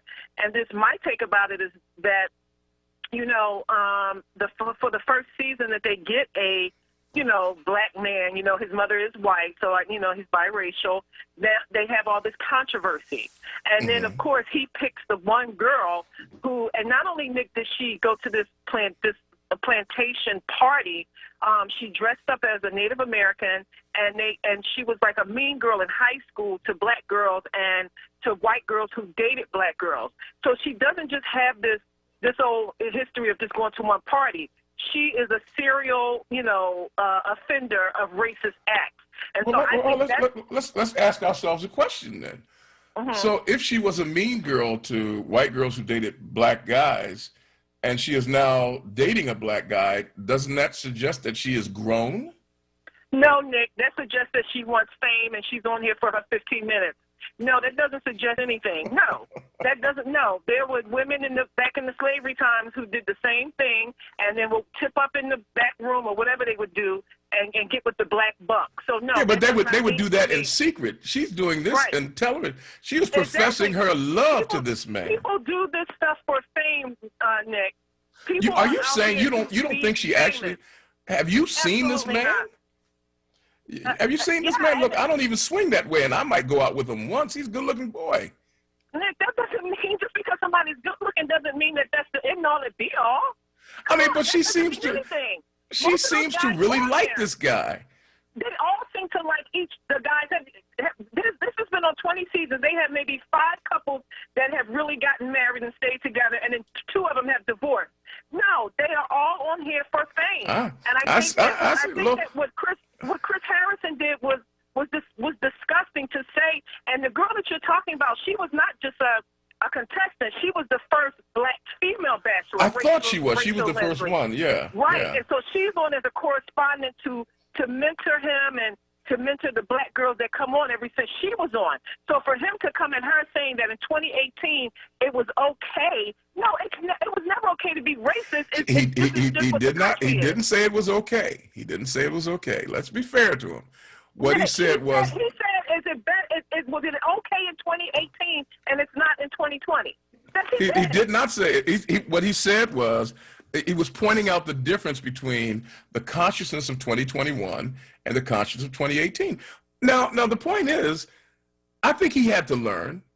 He definitely was, making a faulty judgment, which he acknowledged, but he didn't know. And what else can you do for a person when they say, hey, look, I didn't know. Now that I know better, I'll do better. What do you do with that? What do you do with them, Lola? We can't keep giving these people passes. What I ask you is what you do. What do you do with them? Well, no, this is not for us to solve. This is not. And Nick, I'm not upset with you, but I'm just upset with the climate that we're in and the climate of this country we're in. We got the country guy. I know his last name is Whalen or Malin or something. This is the thing. Morgan Wallen. Wallen, right? Yeah. Chris Harrison, he's been ahead of this thing for 20 seasons, the first black bachelor. You needed to be on point before you came out there to Rachel Lindsay. It's not our problem. We can't keep saying to people, let's just give him a chance. No, he's about 50 years old. They need to be educated. So what? I'm going to ask you the question again, though. I'm going to ask you the question again. So what do we do with him? Well, obviously, listen, you know what? I'm at the point where I'm just really sick and tired. Everything is just reaching, all this racism that has been there is reaching its head. It's just coming out, and all we keep doing is giving people passes. But here's the thing. Our world depends on decent, intelligent people like you to voice themselves when we face the difficult and critical issues of life. So again, the question comes before Lola of Jenkintown. What do we do with a man who says, you know what? I was wrong. I was in error in the way I evaluated things. and I need to learn how to do better. Lola is on the throne and the scepter is in her hand. What does Lola do with Chris Harrison? Nick, this is what I'm saying. This is what I'm saying. Let's give that question, and I'm not saying this about you or anything because I like your show and I like you. What I'm saying is this. The same things that you are saying, why we don't give these exceptions to black people when they make mistakes or when they do anything. I'm sick and tired of this narrative from white people when they keep doing these things and saying, I'm sorry, I didn't mean it. I'll step away for a little while. He should have, listen, they should have done backgrounds on these people. And this is the thing. For him, he should have gotten the information. Well, they did do backgrounds. He should have gotten this information before he went on extra inside. But Lola, now here's the thing, and I got to get Gary because we're right up against the clock. Here's the thing, Lola. They did do background checks. You can't find every picture of everybody. This is an obscure picture where she went to a party. That's the point. But here's the other part now, and this is what I want to nestle with you. At the end of the day, we are all personally and humanly responsible for the values, the principles, and the priorities that we bring in our dealings with other human beings. And as we stand before God, he's not going to ask us what church we attended. He's not going to ask us what college we attended. He's not going to ask us what our degrees are. He's not going to ask us what kind of awards we won. He's going to say, how did you treat these other people that I sent past you? So that's why I asked the question, what do we do with a person like a Chris Harrison? And look, let's bring it back tomorrow. We can talk about it some more. But I got to get Gary. Lola, it's always a pleasure talking to you, and I thank you for the passion that you bring. Gary in Southwest Philadelphia, you are the final caller on Evening Words. Welcome to the show. Hello, good afternoon, Nick. Hey, man. I just wanted to chime in and say that, our society has sunk into a new low. We should not have to watch a program like that on TV to figure out who our mate is going to be. It's just all this negativity and a lot of these reality shows, which I'm not even going to name. And when I go out into the public, into the street, I actually see our young ladies and our young men actually, in my opinion, acting out that type of behavior. And it's so self-destructive and negative to us as a people. And I don't understand, Nick, for the life of me, why we feed into that. I'm going to go on a show and go out with 6 guys, well, not me, but a woman, to figure out who's going to be my husband. Really? Nick, something's wrong. Our society is deteriorating, and it's getting, instead of getting better, Nick, it's getting worse. I don't know what to say anymore. That's my piece. Thank you. Hey, Gary, thank you so much for that. Man, I guess I did have a little extra time. But I did promise Teresa that I would share her thoughts before we left. And look, Gary, I want you to know that you agree with one of the wisest and most decent gentlemen that the city of Philadelphia knows. His name is Junior. And I won't tell you his last name because, Brother Parkins wouldn't want me to tell you his last name. But he said, I also think that it's the wrong place to try to find a spouse. And he ought to know because Junior got himself a good one. I mean, to go on TV and to go into a room with a bunch of other people and to compete for the affection of somebody else it's you know what? It's like gargling in the bucket where 25 other people went bobbing for apples and they dipped their head in it and had their mouth open and they trying to bite that apple and then you bob for it and you gargling in that. Well, come on, folks, really, we can do better than that. Teresa sent this note. She says, I want someone to sing the 3rd stanza of the national anthem at a public event. I posted on occasion. It's disgraceful to have a national anthem that speaks of killing people of color. Hooray for Congressman Clyburn. It's extremely important that the Voting Rights Act be made and so forth. Congressman Clyburn is going to put forward and introduce a measure that the Black National Anthem, Lift Every Voice and Sing, would become the national hymn, not the Black national hymn, but just the national hymn. Herewith are the words of the Star-Spangled Banner, the 3rd stanza that never gets sung. And where is that band who so vauntingly swore that the havoc of war and the battle's confusion, a home and a country should leave us no more. Their blood has washed out, their foul footsteps pollution. No refuge could save the hireling and slave from the terror of flight or the gloom of the grave. And the Star-Spangled Banner in triumph doth wave or the land of the free and the home of the brave. That line, no refuge could save the hireling and slave from the terror of flight or the gloom of the grave. That was about the slaves who joined in to fight at the time of the War of Independence, hoping that they could gain their freedom if the country was overthrown. And Francis Scott Key included them and took direct aim at them with this song. It's a horrible line in this song, but it's a part of our national anthem, but at least it doesn't get sung. Hey, tomorrow when we come back, folks, we're going to have a real discussion after the first, as we prepare to watch the first night of the church. We want to thank our guest today who joined us and made this day and our discussion such a wonderful, wonderful thing. We thank our guest, Stacey L. Holman, the producer and director of the Black Church. This is our story, and this is our song. And we thank Dr. Julian Johnson, the first Black minister to give an invocation at a stock car race for NASCAR. A real privilege to have him on board. And we thank you for listening. It's now 5 minutes away from the hour of 7 o'clock. Coming along in just a few minutes. Sincerely, Sarita says, save a little space for her. I want to thank you so much for saving a little space for us as well. And on behalf of the entire broadcast family here at WURD Radio, including our producer of renown, who is known by his secret agent designation, number 31. I'm Nick Taliaferro, wishing you a great day today, a better day tomorrow, and I'll see you again right here on the radio. Take care, everybody. Sarita Martin comes your way next.